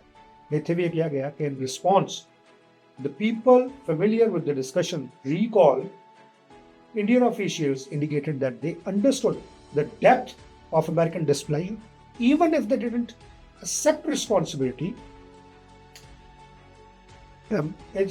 They were also intensely curious about how US investigators had managed to obtain so much evidence. Invited commerce ਦੇ ਵਿੱਚ ਲਿਖਿਆ ਗਿਆ। ਫਿਰ ਉਹ ਕਹਿੰਦੇ ਕਿ ਇਸ ਤੋਂ ਜੇ ਹੁਣ ਆਪਾਂ ਅੱਗੇ ਵੀ ਜੇ ਚੱਲਾਂਗੇ, ਇਸ ਤੋਂ ਬਾਅਦ ਵੀ ਜੇ ਜ਼ਿਕਰ ਹੁੰਦਾ ਉਹ ਹੁੰਦਾ ਜਸਟਿਨ ਟਰੂਡੋ ਦੀ ਜਿਹੜੀ national security advisor Jody Thomas ਦੀ ਭਾਰਤ ਫੇਰੀ ਦਾ, ਯਾਨੀ ਕਿ ਇੰਡੀਆ ਦੇ ਵਿੱਚ ਜਿਹੜੀ ਉਹਨਾਂ ਦੀ ਜਿਹੜਾ ਟਰੈਵਲ ਹੋਇਆ, ਜਿਸ ਵਿੱਚ ਇਹ ਦੱਸਿਆ ਗਿਆ ਕਿ Thomas, Trudeau's national security adviser, made her trip to New Delhi around the same time she had secured a meeting with Ajit Doval, her Indian counterpart, before the Canadian government received the British intelligence about Niger's killing. Intelligence ਮਿਲਣ ਤੋਂ ਪਹਿਲਾਂ ਉਹਨਾਂ ਨੇ ਅਜੀਤ ਡੋਵਾਲ ਨਾਲ ਇੱਕ meeting ਕੀਤੀ। One of its goal was to work towards a reset of the country's security relations after years of tension and Khalistan activism. But by the time Thomas landed in India in August, carrying a burner phone and only paper documents, she had prepared for a very different kind of discussion. ਕਹਿੰਦੇ ਆਏ ਤਾਂ ਇਸ ਗੱਲ ਕਰਕੇ ਸੀ, ਲੇਕਿਨ ਉਹ ਆਂਦੇ ਆਂਦੇ ਪ੍ਰਪੇਅਰ ਹੋ ਗਏ ਇੱਕ ਬੜੀ ਡਿਫਰੈਂਟ ਕਾਈਂਡ ਆਫ ਡਿਸਕਸ਼ਨ। ਲੇਕਿਨ ਗੌਰਤਲਬ ਹੈ ਇੱਕ ਵਾਰ ਫਿਰ ਤੋਂ ਇਸ ਆਰਟੀਕਲ 'ਚ ਹਵਾਲਾ ਦਿੱਤਾ ਜਾਂਦਾ quote and quote according to public testimony and people with knowledge of the conversation. ਕਿ ਜਿਹੜੀ ਲੋਕਾਂ ਨੇ ਗਵਾਹੀ ਦਿੱਤੀ ਪਬਲਿਕ ਇਨਕੁਆਇਰੀ 'ਚ and people with the knowledge of the conversation. ਕੀ ਲਿਖਦੇ ਕਹਿੰਦੇ ਸ਼ੀ and Doval sat down in a private meeting room facing each other in ornate armchairs. Despite an outsized reputation, he is regularly described as the Indian James Bond. Doval is unusually short, and Thomas towered over him. After some pleasantries, he began complaining about Canada's policies. His objections were familiar. People designated as terrorists in India were living in Canadian suburbs. Trudeau was unwillingly to do anything about them because he depended on Sikh votes, and when India sent extradition requests, his government failed to act. You hide behind free speech and tolerate hate, Doval declared. He spoke for perhaps 40 minutes, going well past the time allocated for the entire meeting. ਕਹਿੰਦੇ 40 minute ਦਾ ਸਮਾਂ ਸੀ, 40 minute ਤੋਂ ਤੱਕ ਉਹ ਬੋਲਿਆ ਜਿਹੜਾ ਕਿ ਐਲੋਕੇਟਡ ਜਿਹੜਾ ਸਮਾਂ ਸੀ ਪੂਰੀ ਮੀਟਿੰਗ ਦਾ ਉਸ ਤੋਂ ਵੱਧ ਸੀ। ਉਹਨੇ ਇਹ 'ਚ ਗੱਲਾਂ ਬਾਤਾਂ ਨਹੀਂ ਮੈਂ ਆਲਰੇਡੀ ਕੀਤੀਆਂ। ਕਹਿੰਦੇ when he finished opening the floor to Thomas, she began to read from a script. Her remarks were intended to make clear how much she knew about Minger's murder without giving away intelligence sources or compromising the police investigation. This was a criminal act on Canadian soil, she said. We have evidence that leads us to conclude that India was directly involved. We are investigating and we anticipate making arrests. While she said Canada had no intention of going public, she noted that in Ottawa, as in Washington, sensitive information tends to leak one way or another. This will come out, she warned. ਉਹ ਕਹਿੰਦੇ ਕਿ ਉਹਨਾਂ ਨੇ ਸਾਫ਼ ਤੌਰ ਤੇ ਕਹਿਤਾ ਕਿ ਭਾਈ ਸਾਨੂੰ ਪਤਾ ਇਹ ਨਜ਼ਰ ਕਿਵੇਂ ਮਰਿਆ, ਸਾਡੇ ਕੋਲ ਸਾਰੀ ਇਨਫੋਰਮੇਸ਼ਨ ਹੈ। ਕਹਿੰਦੇ ਉਹਨਾਂ ਨੇ ਇਨਫੋਰਮੇਸ਼ਨ ਕਿੱਥੋਂ ਆਈ ਇਹਦੇ ਬਾਰੇ ਕੋਈ ਜਾਣਕਾਰੀ ਨਹੀਂ ਦਿੱਤੀ, ਪਰ ਇਹ ਕਿਹਾ ਕਿ ਅਸੀਂ ਇਸ ਗੱਲ ਨੂੰ ਪਬਲਿਕ ਨਹੀਂ ਕਰਨਾ ਚਾਹਦੇ। ਵਾਸ਼ਿੰਗਟਨ ਦੇ ਵਿੱਚ ਵੀ ਇੱਦਾਂ ਦੀ ਗੱਲ ਹੈ, ਕਹਿੰਦੇ ਪਰ ਇੱਦਾਂ ਦੀ ਚੀਜ਼ਾਂ ਰੁਕਣੀਆਂ ਨਹੀਂ। Sensitive information tends to leak one way or another, ਇਹ ਬਾਹਰ ਆ ਜਾਂਦੀ ਹੈ। ਉਹਨਾਂ ਨੇ ਚੇਤਾਵਨੀ ਦਿੱਤੀ ਸੀ ਵਾਰਨ। ਇਸ ਤੋਂ ਬਾਅਦ ਤਾਂ ਜਿਹੜੇ ਜੋਡੀ ਥਾਮਸ ਨੇ ਉਹਨਾਂ ਦੀ ਮੁਲਾਕਾਤ, ਇੱਕ ਹੋਰ ਮੁਲਾਕਾਤ ਦਾ ਜ਼ਿਕਰ ਜਿਹੜੇ ਭਾਰਤ ਦੇ ਐਕਸਟਰਨਲ ਅਫੇਅਰਸ ਮਿਨਿਸਟਰ ਨੇ ਡਾਕਟਰ ਐਸ ਜੈਸ਼ੰਕਰ, ਉਹਨਾਂ ਨਾਲ ਵੀ ਆਉਂਦਾ। ਜਿਸ ਤੋਂ ਬਾਅਦ G20 ਮੁਲਕਾਂ ਦੀ ਜਦੋਂ ਭਾਰਤ ਦੇ ਵਿੱਚ ਬੈਠਕ ਹੋਈ ਸੀ, ਉਹਦੇ ਜੋ ਬਾਈਡਨ ਤੇ ਜਸਟਿਨ ਟਰੂਡੋ ਜਦੋਂ ਉੱਥੇ ਆਏ, ਉਹਨਾਂ ਵਿੱਚ ਜਿਹੜੇ ਮੁੱਦਿਆਂ ਦੀ ਗੱਲਬਾਤ ਹੋਈ ਉਹਦਾ ਜ਼ਿਕਰ ਵੀ ਆਉਂਦਾ। ਫਿਰ ਦ ਗਲੋਬਲ ਮੇਲ ਨਿਊਜ਼ ਵੱਲੋਂ ਜਿਹੜੀ ਇਹ ਖਬਰ ਲਾਈ ਗਈ ਸੀ ਇਸ ਮਾਮਲੇ ਦੇ ਵਿੱਚ, ਉਹਦਾ ਵੀ ਇਸ ਆਰਟੀਕਲ ਵਿੱਚ ਜ਼ਿਕਰ ਆਉਂਦਾ ਜਦੋਂ ਭਾਰਤ ਤੇ ਕੈਨੇਡਾ ਦੇ ਡਿਪਲੋਮੈਟਿਕ ਰਿਲੇਸ਼ਨ ਜਿਹੜੇ ਆ ਬਹੁਤ ਬੁਰੀ ਤਰੀਕੇ ਨਾਲ ਖਰਾਬ ਹੋ ਗਏ। ਆਰਟੀਕਲ ਅੱਗੇ ਚੱਲਦਾ। ਇੱਕ ਵਾਰ ਫਿਰ ਗੁਪਤਾ ਦੀ ਯਾਦ ਦਾ ਜ਼ਿਕਰ ਇਹਦੇ ਚੱਲਦਾ। ਭਾਰਤ ਵੱਲੋਂ ਇਸ ਸੰਬੰਧ ਵਿੱਚ ਬਣਾਈ ਗਈ ਹਾਈ ਲੈਵਲ ਇਨਕੁਆਇਰੀ ਕਮੇਟੀ ਦਾ ਵੀ ਜ਼ਿਕਰ ਆਉਂਦਾ। ਉਹ ਇਹ ਅਮਰੀਕਾ ਦੇ ਲਿਹਾਜ਼ ਨਾਲ ਹੋਰ ਅੱਗੇ ਚੱਲਦੇ ਹਾਂ। ਨਿੱਜਰ ਦੇ ਕਤਲ ਕੇਸ ਵਿੱਚ ਫੜੇ ਗਏ 4 ਦੋਸ਼ੀਆਂ ਕਰਨ ਬਰਾੜ, ਕਰਨਪ੍ਰੀਤ ਸਿੰਘ ਤੇ ਅਮਨਦੀਪ ਸਿੰਘ ਦੀ ਜਾਣਕਾਰੀ ਬਹੁਤ ਵਿਸਤਾਰ 'ਚ ਦਿੱਤੀ ਗਈ ਹੈ, ਕਿੱਥੋਂ ਕਿਵੇਂ ਫੜੇ ਗਏ। ਇਸ ਦੇ ਨਾਲ ਹੀ ਕੈਨੇਡਾ ਤੇ ਇੰਡੀਆ ਦੇ ਸੁਰੱਖਿਆ ਅਧਿਕਾਰੀਆਂ ਦੀਆਂ ਵੱਖੋ ਵੱਖਰੀਆਂ ਥਾਵਾਂ ਤੇ ਵੱਖੋ ਵੱਖਰੇ ਸਮੇਂ 'ਚ ਹੋਈਆਂ ਮੀਟਿੰਗਸ ਦਾ ਜ਼ਿਕਰ, ਤੇ ਫਿਰ ਉਹਨਾਂ ਦਾ ਕੋਈ ਨਤੀਜਾ ਨਾ ਨਿਕਲਣ ਤੇ ਆਪੋ ਆਪਣੇ ਮੁਲਕਾਂ ਵਿੱਚ ਇੱਕ ਦੂਜੇ ਦੇ ਡਿਪਲੋਮੈਟਸ ਨੂੰ ਬਾਹਰ ਕੱਢਣ ਦੀ ਗੱਲ ਵੀ ਇਸ ਆਰਟੀਕਲ ਦੇ ਵਿੱਚ ਕੀਤੀ ਗਈ ਹੈ। ਇਸ ਵਿੱਚ ਯਾਦਵ ਦੇ ਰੌਲੇ ਨੂੰ ਲੈ ਕੇ ਵੀ ਕਈ ਜਿਹੜੇ ਯਾਦਵ ਦਾ ਜਿਹੜਾ ਰੋਲ ਹੈ ਜਾਂ ਉਹਦਾ ਸਾਰਾ ਜਿਹੜਾ ਰੌਲਾ ਉਹਨੂੰ ਲੈ ਕੇ ਕਈ ਸਵਾਲ ਚੁੱਕੇ ਗਏ, ਤੇ US ਦੇ ਨਜ਼ਰੀਏ ਦਾ ਵੀ ਜ਼ਿਕਰ ਹੈ ਕਿ US ਇਸ ਗੱਲ ਨੂੰ ਕਿਸ ਤਰੀਕੇ ਨਾਲ ਦੇਖਦਾ। ਕਹਿੰਦੇ ਨੰਦਲੈਸ ਇਹ ਧਿਆਨ ਦੇਣ ਵਾਲੀ ਗੱਲ ਹੈ ਕਿ ਕੈਨੇਡਾ ਨੂੰ ਇੱਥੇ ਕਿਸ ਤਰੀਕੇ ਨਾਲ ਲੈ ਰਹੇ ਇਸ ਆਰਟੀਕਲ ਦੇ ਮੁਤਾਬਿਕ, ਅਕੋਰਡਿੰਗ ਟੂ ਦਿਸ ਆਰਟੀਕਲ, ਔਰ ਬਾਈਡਨ ਐਡਮਿਨਿਸਟ੍ਰੇਸ਼ਨ ਕਿਵੇਂ ਲੈ ਰਿਹਾ ਸੀ। ਉਹ ਕਹਿੰਦੇ ਨੰਦਲੈਸ the Biden administration was willing to accept India's account. After the delegation's visit, a State Department spokesman said US was satisfied with the cooperation it had received. He noted that the administration had been informed that the operative identified as Gupta's handler, who had been left unnamed by the Justice Department up to that point, is no longer an employee of the Indian government. उन्होंने अपनी संतुष्टता जताई और उसका नाम नहीं लिया गया कि हुण भाई वो इंडियन गवर्नमेंट का एम्प्लॉय नहीं है। The next day a new indictment was unsealed by federal prosecutors in New York. This one charged the second defendant, Vikas Yadav. ਇਸ ਵਿਕਾਸ ਯਾਦਵ ਦਾ ਜ਼ਿਕਰ ਕਹਿੰਦੇ ਇਸ ਤੋਂ ਬਾਅਦ ਕੈਨੇਡਾ ਇੰਡੀਆ ਦੇ ਰਿਸ਼ਤਿਆਂ ਵਿੱਚ ਤਣਾਅ ਆ ਗਿਆ। ਉਧਰ US ਵਿੱਚ ਡੋਨਲਡ ਟਰੰਪ ਨੇ ਪੰਨੂ ਵਾਲੇ ਮਾਮਲੇ 'ਚ ਕੋਈ ਟਿੱਪਣੀ ਨਹੀਂ ਦਿੱਤੀ, ਕੋਈ ਧਿਆਨ ਨਹੀਂ ਕੀਤਾ। ਆਪਾਂ ਸੁਣਿਆ ਕਿਤੇ ਕੋਈ ਜ਼ਿਕਰ ਨਹੀਂ ਆਉਂਦਾ ਡੋਨਲਡ ਟਰੰਪ ਜਦੋਂ ਪ੍ਰੈਜ਼ੀਡੈਂਟ ਬਣੇ, ਚਾਹੇ ਪਹਿਲੀ ਵਾਰ ਸੀ ਚਾਹੇ ਦੂਜੀ ਵਾਰ। ਅੱਗੇ ਕੀ ਲਿਖਦੇ ਕਹਿੰਦੇ Trump's successor as Canadian prime minister Mark Carney has tried to restore normality with two interactions with New Delhi. ਉਹਨਾਂ ਨੇ ਕੋਸ਼ਿਸ਼ ਕੀਤੀ ਕਿ ਰਿਸ਼ਤੇ ਦੁਬਾਰਾ ਨੋਰਮਲੈਂਸੀ ਵਾਲੇ ਪਾਸੇ ਹਨ। He and Modi met at the Group of Seven, यानी कि G7 summit in June, where they agreed to restore severe diplomatic relations. Diplomatic relations ਜਿਹੜੇ ਖਰਾਬ ਹੋਏ ਉਹਨੂੰ ਜੋੜਨ ਵਾਲੇ ਪਾਸੇ ਕੋਸ਼ਿਸ਼ ਕੀਤੀ। ਹੁਣ ਪਿੱਛੇ ਹਾਈ ਕਮਿਸ਼ਨਰ ਜਿਹੜੇ ਹੈ ਉਹ ਵੀ ਥਾਪ ਦਿੱਤੇ ਗਏ, ਅਪਾਇੰਟ ਕਰ ਦਿੱਤੇ ਗਏ। ਲੇਕਿਨ ਉਹ ਇਹਦੇ 'ਚ ਕੀ ਲਿਖਦੇ ਇਸ ਆਰਟੀਕਲ 'ਚ ਕਹਿੰਦੇ some Sikh groups were outraged, but Carney had no real alternative. With Trump's trade war pressuring its economy, Canada needs to develop new markets and India is one of the obvious options. ਇਸੇ article ਦੇ ਵਿੱਚ ਲਿਖਿਆ ਗਿਆ।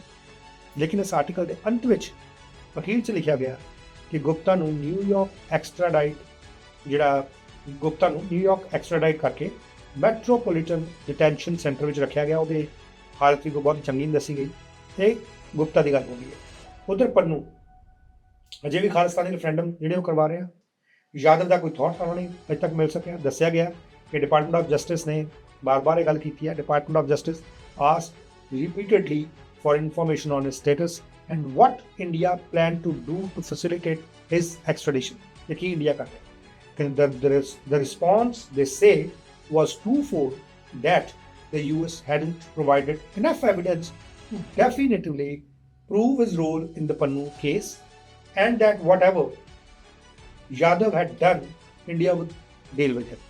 ਬੰਦੇ ਦੋ Ford ਨੇ ਕਿ response ਜਿਹੜਾ ਆ ਰਿਹਾ ਭਾਰਤ ਵੱਲੋਂ ਕਿ US ਨੇ ਇਨਫ ਐਵੀਡੈਂਸ ਨਹੀਂ ਦਿੱਤੇ ਕਿ ਪੰਨੂ ਵਾਲੇ ਕੇਸ ਉਹਦਾ ਰੋਲ ਜਿਹੜਾ ਪ੍ਰੂਵ ਹੋਵੇ। ਔਰ ਕਹਿੰਦੇ ਦੂਜੇ ਪਾਸੇ ਵਟਐਵਰ ਜੇ ਯਾਦਵ ਨੇ ਕੁਝ ਕੀਤਾ ਤਾਂ ਇੰਡੀਆ ਉਹਦੇ ਨਾਲ ਖੁਦ ਡੀਲ ਜਿਹੜਾ ਉਹ ਡੀਲ ਵਿਦ ਹਿਮ। ਇਸ ਆਰਟੀਕਲ ਦੇ ਅਖੀਰ ਦੇ ਵਿੱਚ ਲਿਖਿਆ ਗਿਆ। ਹੁਣ ਇੱਥੇ ਆਰਟੀਕਲ ਖਤਮ ਹੁੰਦਾ, ਲੇਕਿਨ ਇਹਦੇ ਹੁਣ ਕੁਝ ਸਵਾਲ ਬਣਦੇ ਆ। ਸਵਾਲ ਬਹੁਤ ਇੰਪੋਰਟੈਂਟ ਹੈ ਜਿਹੜੇ ਮੇਰੇ ਖਿਆਲ ਦੇ ਨਾਲ ਹਰ ਉਹ ਇੰਡੋ ਕੈਨੇਡੀਅਨ ਡਾਇਸਪੋਰਾ ਦਾ ਵਿਅਕਤੀ, ਯਾਨੀ ਕਿ ਹਰ ਕੈਨੇਡੀਅਨ ਨਾਗਰਿਕ ਜਿਹੜਾ ਭਾਰਤੀ ਮੂਲ ਦਾ ਹੈ, ਉਹ ਇਹ ਸਵਾਲ ਜ਼ਰੂਰ ਪੁੱਛ ਰਿਹਾ ਕਿ ਆਖਿਰ ਜੇ UK ਵੱਲੋਂ ਕੈਨੇਡਾ ਨੂੰ ਇਹ ਸਿਕਿਉਰਿਟੀ ਟਿਪ ਦਿੱਤੀ ਗਈ ਤਾਂ ਇਸ ਦੇਣ ਦੇ ਪਿੱਛੇ ਕਾਰਨ ਕੀ ਸੀ? ਕਿਉਂਕਿ ਇਸ ਆਰਟੀਕਲ ਦੇ ਮੁਤਾਬਿਕ ਜਿਹੜੇ ਪ੍ਰੋ ਖਾਲਿਸਤਾਨੀ ਗਰੁੱਪ ਅਵਤਾਰ ਸਿੰਘ ਖੰਡਾ ਦੀ ਮੌਤ ਦਾ ਦੋਸ਼ ਭਾਰਤ ਦੇ ਸਿਰ ਤੇ ਮੜ ਰਹੇ ਹੈ, ਤਾਂ ਉਹ ਖੰਡਾ ਜਿਹੜਾ ਕਿ ਉਸ ਵੇਲੇ ਬ੍ਰਿਟੇਨ ਦੇ ਵਿੱਚ ਸੀ, UK ਖੁਦ ਇਸ ਮਾਮਲੇ ਵਿੱਚ ਅੱਗੇ ਨਾ ਆ ਕੇ ਕੈਨੇਡਾ ਦੇ ਮੋਢੇ ਦੀ ਕੀ ਕਥਿਤ ਵਰਤੋਂ ਕਰ ਰਿਹਾ ਸੀ? ਪਹਿਲਾ ਸਵਾਲ ਤਾਂ ਇਹ ਹੁੰਦਾ ਕਿ UK ਨੇ ਜਿਹੜਾ ਬ੍ਰਿਟੇਨ ਦੇ ਵਿੱਚ ਇੱਕ ਵਿਅਕਤੀ ਆਪਣੀ ਜਿਹੜੀ ਉੱਥੇ ਕਿਹਾ ਜਾਂਦਾ ਕਿ freedom of expression, freedom of speech, ਜੇ ਉਹ ਕਰ ਰਿਹਾ ਸੀ ਔਰ ਜੇ ਇਸ ਆਰਟੀਕਲ ਦੇ ਮੁਤਾਬਿਕ ਜਾਂ ਪ੍ਰੋ ਖਾਲਿਸਤਾਨੀ ਜਿਹੜੇ ਗਰੁੱਪਸ ਨੇ, ਸਪੋਰਟਰਸ ਨੇ, ਉਹਨਾਂ ਮੁਤਾਬਿਕ ਅਵਤਾਰ ਸਿੰਘ ਖੰਡੇ ਦੀ ਮੌਤ ਦੇ ਪਿੱਛੇ ਭਾਰਤੀ ਸਰਕਾਰ ਦਾ ਹੱਥ ਹੈ। UK ਦੀ ਗਵਰਨਮੈਂਟ ਦੇ ਕੋਲ ਐਸੇ ਰਿਕਾਰਡਿੰਗ ਜਾਂ ਫਾਈਵ ਆਈਜ਼ ਅਲਾਇੰਸ ਦੇ ਅਧੀਨ ਜਿਹੜੀ ਉਹਨਾਂ ਕੋਲ ਕੁਝ ਸੂਚਨਾਵਾਂ ਆਈਆਂ, ਉਹ 'ਚ ਉਹਨੂੰ ਪਤਾ ਸੀ ਕਿ ਜੇਕਰ ਭਾਰਤ ਦੀ ਸਰਕਾਰ ਇਨਵੋਲਵ ਹੈ ਤਾਂ ਉਹਨੇ ਖੁਦ ਇਹਦੇ 'ਤੇ ਕੋਈ ਐਕਸ਼ਨ ਕਿਉਂ ਨਹੀਂ ਲਿਆ? ਕੈਨੇਡਾ ਨੂੰ ਇੱਕ ਟਿਪ ਦੇ ਕੇ ਕੈਨੇਡਾ ਦੇ ਮੋਢੇ ਦੀ ਕਥਿਤ ਵਰਤੋਂ ਕਿਉਂ ਕੀਤੀ ਗਈ? ਇਹਦਾ ਜ਼ਿਕਰ ਕਿਉਂ ਆਉਂਦਾ? ਔਰ ਇਹ ਸਵਾਲ ਪਹਿਲਾ ਆਮ ਲੋਕਾਂ ਨੂੰ ਪੁੱਛਿਆ ਜਾਂਦਾ, ਲੇਕਿਨ ਦੂਜਾ ਸਵਾਲ ਇਸ ਤੋਂ ਵੀ ਇੰਪੋਰਟੈਂਟ ਹੈ ਕਿ ਇੱਕ ਪਾਸੇ UK ਟਿਪ ਦੇ ਰਿਹਾ, ਦੂਜੇ ਪਾਸੇ UK ਨੇ ਭਾਰਤ ਨਾਲ ਪਿਛਲੇ ਦਿਨਾਂ ਦੇ ਵਿੱਚ ਇਸ ਸੰਬੰਧ ਵਿੱਚ ਗੱਲਬਾਤ ਕਰਨ ਜਾਂ ਇਤਰਾਜ਼ ਜਤਾਉਣ ਦੀ ਬਜਾਏ ਇਸੇ ਸਾਲ ਇੱਕ free trade agreement deal sign ਕਰਨੀ। ਜਿਹੜੇ ਇਸ ਵੇਲੇ ਉਹਨਾਂ ਦੇ ਪ੍ਰਧਾਨ ਮੰਤਰੀ ਨੇ, ਉਹਨਾਂ ਨੇ FTA ਡੀਲ ਸਾਈਨ ਕਰਨੀ। ਕਿ ਉਸ ਦਾ ਅਜਿਹਾ ਕਰਨਾ ਇਸ ਸੰਦਰਭ ਦੇ ਵਿੱਚ, ਜੇ ਸਾਰੀਆਂ ਗੱਲਾਂ ਨੂੰ ਅਸੀਂ ਸਹੀ ਮੰਨੀਏ, ਤਾਂ ਕੀ UK ਦੀ ਅਥਾਰਟੀਜ਼, UK ਦੇ ਪ੍ਰਧਾਨ ਮੰਤਰੀ ਦਾ ਅਜਿਹਾ ਕਰਨਾ ਕਿ ਆਪਣੇ ਮੁਲਕ ਦੇ ਲੋਕਾਂ ਨਾਲ, ਉੱਥੋਂ ਦੇ ਲੋਕਾਂ ਨਾਲ ਧੋਖਾ ਕਰਨਾ ਨਹੀਂ? ਦੂਜਾ ਸਵਾਲ ਇਹ। ਹੁਣ ਤੀਜਾ ਸਵਾਲ ਇਹ ਉੱਠਦਾ ਕਿ UK ਤੋਂ ਬਾਅਦ US ਨੇ ਵੀ ਭਾਰਤ ਦੇ ਨਾਲ ਆਪਣੇ ਡਿਪਲੋਮੈਟਿਕ ਰਿਲੇਸ਼ਨ ਖਰਾਬ ਨਹੀਂ ਕੀਤੇ, ਨਾ ਹੀ ਆਪਣੇ ਕੋਈ ਡਿਪਲੋਮੈਟ ਉੱਥੋਂ ਕੱਢੇ, ਨਾ ਹੀ ਭਾਰਤ ਵੱਲੋਂ ਕੋਈ ਐਸੀ ਗੱਲ ਕੀਤੀ ਗਈ ਕਿ ਉਹਨਾਂ ਦੇ ਡਿਪਲੋਮੈਟ ਕੱਢੇ ਜਾਣ, ਤੇ ਨਾ ਹੀ ਭਾਰਤ ਵੱਲੋਂ ਚਲਾਈ ਜਾ ਰਹੀ ਇਨਕੁਆਇਰੀ ਦੀ ਕਾਰਗੁਜ਼ਾਰੀ ਤੇ ਕੋਈ ਇਤਰਾਜ਼ ਜਤਾਇਆ। ਤੁਸੀਂ ਖੁਦ ਸੁਣਿਆ ਕਿ ਉਹਨਾਂ ਨੇ ਇਹ ਕਿਹਾ ਕਿ ਸੈਟਿਸਫੈਕਟਰੀ ਹੈ ਜਿਹੜੀ ਕੋਆਪਰੇਸ਼ਨ ਚੱਲ ਰਹੀ ਹੈ। ਸੋ US ਵੱਲੋਂ ਇਸ ਇਨਕੁਆਇਰੀ ਦੀ ਕਾਰਗੁਜ਼ਾਰੀ ਤੇ ਕੋਈ ਇਤਰਾਜ਼ ਕਿਉਂ ਨਹੀਂ ਜਤਾਇਆ ਗਿਆ? ਕਿਉਂ ਡਿਪਲੋਮੈਟਿਕ ਰਿਲੇਸ਼ਨ ਖਰਾਬ ਨਹੀਂ ਕੀਤੇ ਕੈਨੇਡਾ ਦੇ ਵੱਲੋਂ? ਸੋ UK ਨੇ ਵੀ ਖਰਾਬ ਨਹੀਂ ਕੀਤੇ, USA ਨੇ ਵੀ ਖਰਾਬ ਨਹੀਂ।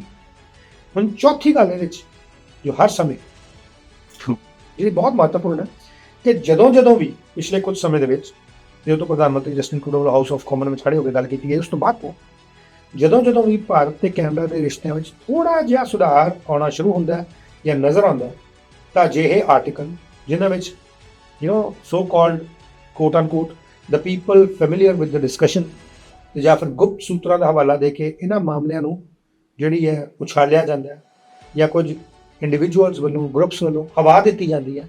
ਇਹ ਕਿਉਂ ਦਿੱਤੀ ਜਾਂਦੀ ਹੈ? ਕਿ ਉਹ ਨਹੀਂ ਚਾਹੁੰਦੇ ਕਿ ਰਿਸ਼ਤੇ ਸੁਧਰਨ? ਲੱਗਦਾ ਹੈ ਅਜਿਹਾ ਹੈ ਕਿ ਉਹ ਨਹੀਂ ਚਾਹੁੰਦੇ ਰਿਸ਼ਤੇ ਸੁਧਰਨ। ਰਿਸ਼ਤੇ ਨਾ ਸੁਧਰਨ ਇਹਦੇ ਪਿੱਛੇ ਕਾਰਨ ਕੀ ਹੈ? ਕਿਉਂ ਕੀ ਚਾਹੁੰਦੇ? ਕਿਉਂਕਿ ਬਹੁਤ ਵੱਡਾ ਇੱਕ ਪ੍ਰੋ ਖਾਲਿਸਤਾਨੀ ਗਰੁੱਪ ਜਿਹੜਾ ਉਹ ਪਾਕਿਸਤਾਨ ਦੀ ਤਾਰੀਫ ਕਰਦਾ ਨਹੀਂ। ਕੈਨੇਡੀਅਨ ਇੰਟੈਲੀਜੈਂਸ ਸਮਝਦੀ ਹੈ ਕਿ ਇੱਥੇ ਜਿਹੜਾ ਫੋਰਨ ਇੰਟਰਫੇਰੈਂਸ ਹੈ ਉਹਦੇ 'ਚ ਪਾਕਿਸਤਾਨ ਦਾ ਵੀ ਰੋਲ ਹੈ।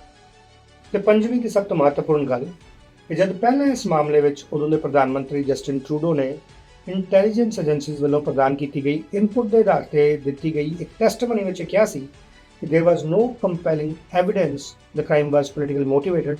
It was more likely instead have been gang related or criminal related. ਤਾਂ ਫਿਰ ਕੀ ਜਾਂ ਤਾਂ ਇੰਟੈਲੀਜੈਂਸ ਏਜੰਸੀ ਕੋਲ ਕੋਈ ਸਹੀ ਇਨਫੋਰਮੇਸ਼ਨ ਨਹੀਂ ਸੀ ਤੇ ਉਹਨਾਂ ਨੇ ਉਹ ਜਾਣਕਾਰੀ ਕਿਸ ਆਧਾਰ ਤੇ ਪ੍ਰਧਾਨ ਮੰਤਰੀ ਨੂੰ ਦਿੱਤੀ, ਐਡੇ ਵੱਡੇ ਲੈਵਲ ਤੇ ਦਿੱਤੀ। ਉਸ ਤੋਂ ਵੀ ਹੈਰਾਨੀ ਦੀ ਗੱਲ ਇਹ ਕਿ ਉਹਨਾਂ ਦੀ ਨੈਸ਼ਨਲ ਸਿਕਿਉਰਿਟੀ ਐਡਵਾਈਜ਼ਰ ਨੇ ਵੀ ਇਸ ਤੇ ਕੋਈ ਟਿੱਪਣੀ ਨਹੀਂ ਕੀਤੀ ਕਿ ਭਾਈ ਜਿਹੜੀ ਪਹਿਲੀ ਇਨਫੋਰਮੇਸ਼ਨ ਆਈ ਸੀ ਉਹਦਾ ਆਧਾਰ ਕੀ ਸੀ, ਉਹ ਕਿੱਥੋਂ ਇੰਟੈਲੀਜੈਂਸ ਏਜੰਸੀ ਨੂੰ ਸਾਰੀ ਇਨਫੋਰਮੇਸ਼ਨ ਮਿਲੀ, ਉਹਦੇ ਪਿੱਛੇ ਕੌਣ ਟੀਮ ਮੈਂਬਰ ਸੀ ਜਿਨ੍ਹਾਂ ਨੇ ਉਹ ਇਨਫੋਰਮੇਸ਼ਨ ਕੱਢੀ। ਤੇ ਬਾਅਦ ਦੇ ਵਿੱਚ ਇਸ ਆਰਟੀਕਲ ਦੇ ਮੁਤਾਬਿਕ ਯੂਕੇ ਵੱਲੋਂ ਆਈ ਟਿਪ ਦੇ ਆਧਾਰ ਤੇ ਜਾਂਚ ਦੀ ਦਿਸ਼ਾ ਜਿਹੜੀ ਉਹ ਬਦਲ ਦਿੱਤੀ ਗਈ। ਹੁਣ ਸਵਾਲ ਇਹ ਹੈ ਕਿ ਇਸ ਮਾਮਲੇ ਵਿੱਚ ਜਿਨ੍ਹਾਂ ਨੇ ਪਹਿਲਾਂ ਇਸ ਮਾਮਲੇ ਨੂੰ ਗੈਂਗ ਰਿਲੇਟਡ ਜਾਂ ਕ੍ਰਿਮੀਨਲ ਰਿਲੇਟਡ ਦੱਸਿਆ ਸੀ ਕਿ ਉਹਨਾਂ ਨੇ ਗਲਤ ਜਾਣਕਾਰੀ ਦੇਣ ਕਰਕੇ ਕੋਈ ਕਾਰਵਾਈ ਉਹਨਾਂ ਲੋਕਾਂ ਦੇ ਉੱਤੇ ਜਾਂ ਅਥਾਰਟੀਜ਼ ਦੇ ਉੱਤੇ ਗਲਤ ਜਾਣਕਾਰੀ ਦੇਣ ਕਰਕੇ ਕੋਈ ਕਾਰਵਾਈ ਕੀਤੀ ਗਈ, ਕਿਉਂਕਿ ਪ੍ਰਧਾਨ ਮੰਤਰੀ ਨੇ ਉਸ ਆਧਾਰ ਤੇ ਟੈਸਟਮਨੀ ਦਿੱਤੀ ਸੀ, ਗਵਾਹੀ ਦਿੱਤੀ ਸੀ ਇਨਕੁਆਇਰੀ ਕਮੇਟੀ 'ਚ। ਸੋ ਇਹ ਬੜੀ ਵੱਡੀ ਬਲੰਡਰ ਮਿਸਟੇਕ ਹੈ ਜੇ ਉਹ ਇਨਪੁਟ ਪ੍ਰਧਾਨ ਮੰਤਰੀ ਨੂੰ ਦਿੱਤੀ ਕਿ ਪ੍ਰਧਾਨ ਮੰਤਰੀ ਇੱਕ ਇਨਕੁਆਇਰੀ 'ਚ ਆ ਕੇ ਪਬਲਿਕ ਇਨਕੁਆਇਰੀ 'ਚ ਆ ਕੇ ਟੈਸਟਮਨੀ ਲੈ ਕੇ ਹੁਣ ਜਾਂ ਤਾਂ ਗਲਤ ਜਾਣਕਾਰੀ ਦੇਣ ਵਾਲੇ ਕਿਸੇ ਵਿਅਕਤੀ ਕੋਲ ਕਾਰਵਾਈ ਕੀਤੀ ਗਈ ਜਾਂ ਇਸ ਮਾਮਲੇ ਵਿੱਚ ਆਪਣੀਆਂ ਇੰਟੈਲੀਜੈਂਸ ਏਜੰਸੀ ਦੀ ਇਨਪੁਟ ਤੇ ਯਕੀਨ ਕਰਨ ਦੀ ਬਜਾਏ ਜਿਹੜੀਆਂ ਫੋਰਨ ਏਜੰਸੀਜ਼ ਨੇ ਉਹਨਾਂ ਤੇ ਟਰੂਡੋ ਸਰਕਾਰ ਨੂੰ ਜ਼ਿਆਦਾ ਭਰੋਸਾ ਸੀ। ਔਰ ਲਾਸਟ ਗੱਲ, ਅਖੀਰੀ ਸਵਾਲ ਕਿ ਕੀ ਇਸ ਦੇ ਪਿੱਛੇ ਕੋਈ ਡੀਪ ਸਟੇਟ ਅਜਿਹੀ ਹੈ ਜੋ ਕੈਨੇਡਾ ਤੇ ਭਾਰਤ ਦੇ ਰਿਸ਼ਤਿਆਂ ਵਿੱਚ ਸੁਧਾਰ ਨਹੀਂ ਆਉਣ ਦੇਣਾ ਚਾਹੁੰਦੀ? ਇਸ ਤਰ੍ਹਾਂ ਦੇ ਬਹੁਤ ਸਾਰੇ ਸਵਾਲ ਨੇ ਜਿਨ੍ਹਾਂ ਦੇ ਜਵਾਬ ਤੁਹਾਡੇ ਨਾਲ ਅਸੀਂ ਵੀ ਤਲਾਸ਼ ਰਹੇ ਹਾਂ। ਤੁਹਾਡੇ ਸਾਰਿਆਂ ਦਾ ਧੰਨਵਾਦ। ਨਿਊਜ਼.ਬੀ ਨੂੰ ਲਾਈਕ, ਸ਼ੇਅਰ ਤੇ ਸਬਸਕ੍ਰਾਈਬ ਕरें।